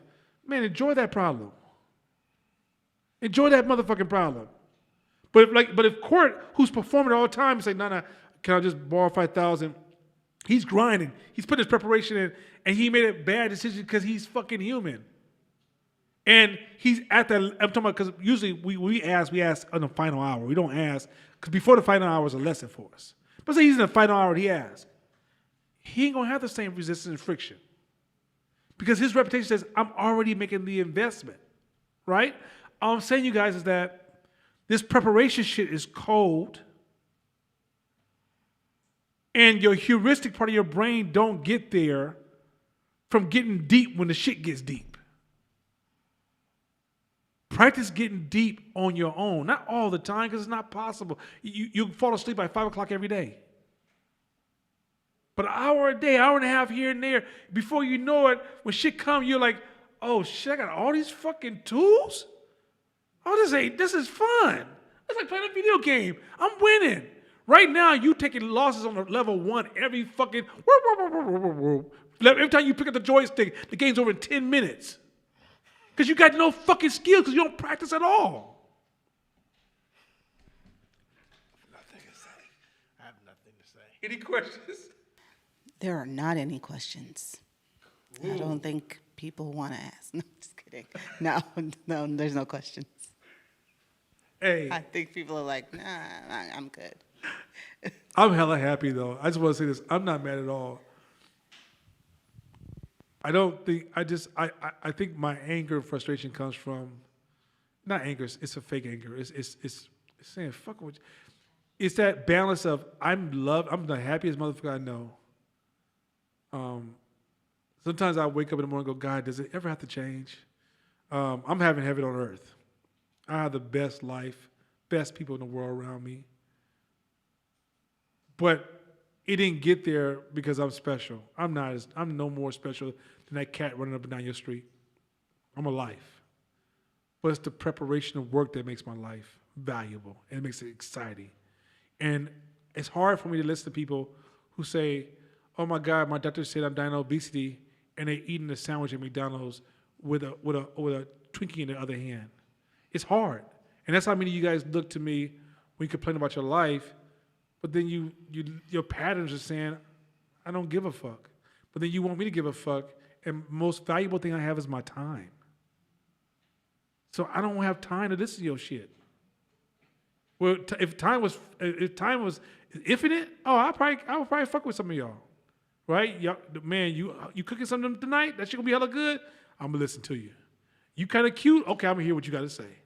Man, you play some good dominoes? We're gonna talk all night long. But because my time is limited and I really want to do a lot of beautiful things and I want to be a part of the evolution of what's happening with the black folks and when I want to be, and which contributes to the quality of my life. Because as I give to y'all, it makes my life great. As I help y'all, I help myself. As I show up for y'all, but I also realize that I got to do it wisely. And too many of you guys think that somebody else is going to make you better. You make yourself better. And you're going to have to take radical responsibility for everything that's happening to you so you can enjoy the best version of you. Everybody that can hear my voice should be fucking happy if they choose it. But you decide to choose that cupcake over happiness. There's a saying that says that man's greatest goal is to seek pleasure. And somebody may say, well, if that's the case, then why aren't we having orgies every night? It's because the other law that says that the law of diminishing returns of pleasure says you can reach a point of pleasure where the pain from the pleasure is greater than the pleasure itself. So at some point, you have to look at pleasure under the laws of diminishing return and say, what ultimately will give me long-term lasting pleasure? And what you realize that sometimes the upfront, when you go to the gym and you work out, the pain you experience, the level of pleasure is greater than the pain, so the input-output is worth the investment. When you say no to that piece of cake or when you say no to that fucked up ass person, the return is greater with long-term pleasure. But if you say yes to that cake, the law of diminishing return says that long-term you will not be happy and you will suffer. Suffer. So I'm hopefully like this year we're nailing this into your head that, look, being an adult ain't some kid shit. Stop trying to treat life like it's a fucking video game and just play your way through it. Like, sit down and do adult shit. Face some of this hard shit so you can get some of that real pleasure shit. Real pleasure for a person is realizing that they don't have to worry about the responsibilities of life because they can handle it. These shoulders are big. My daughter plays with me every day, and I said to myself, boy, she got some big shoulders she can play on. I don't run from the responsibility of, I have to pay for her college one day.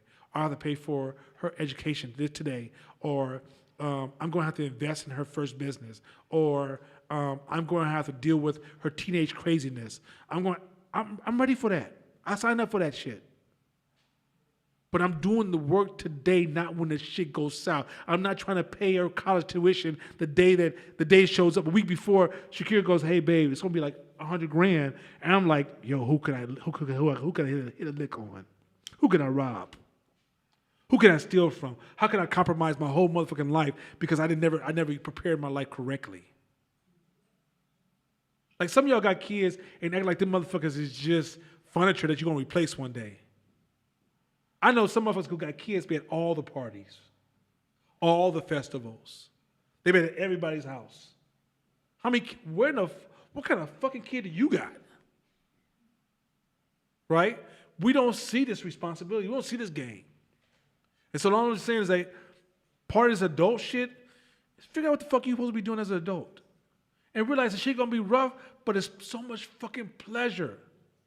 When a bill comes to my house, I don't even need to look at the motherfucker. I just say, put the shit on auto payment. I don't give a fuck. If I was into buying cars, I'm into leasing. I like that leasing shit. But if I was into buying cars and the shit broke down, I don't give a fuck. If our roof cave in tomorrow, I don't give a fuck. I can pay for that. But I can pay for that not because I'm fucking special, not because, because I do preparation work. I put that motherfucking work in. So when I put that work in, I might have missed a couple of festivals. I missed a couple of bars. I didn't get drunk with y'all like that. I didn't smoke that weed. I didn't snort that cocaine. But guess what?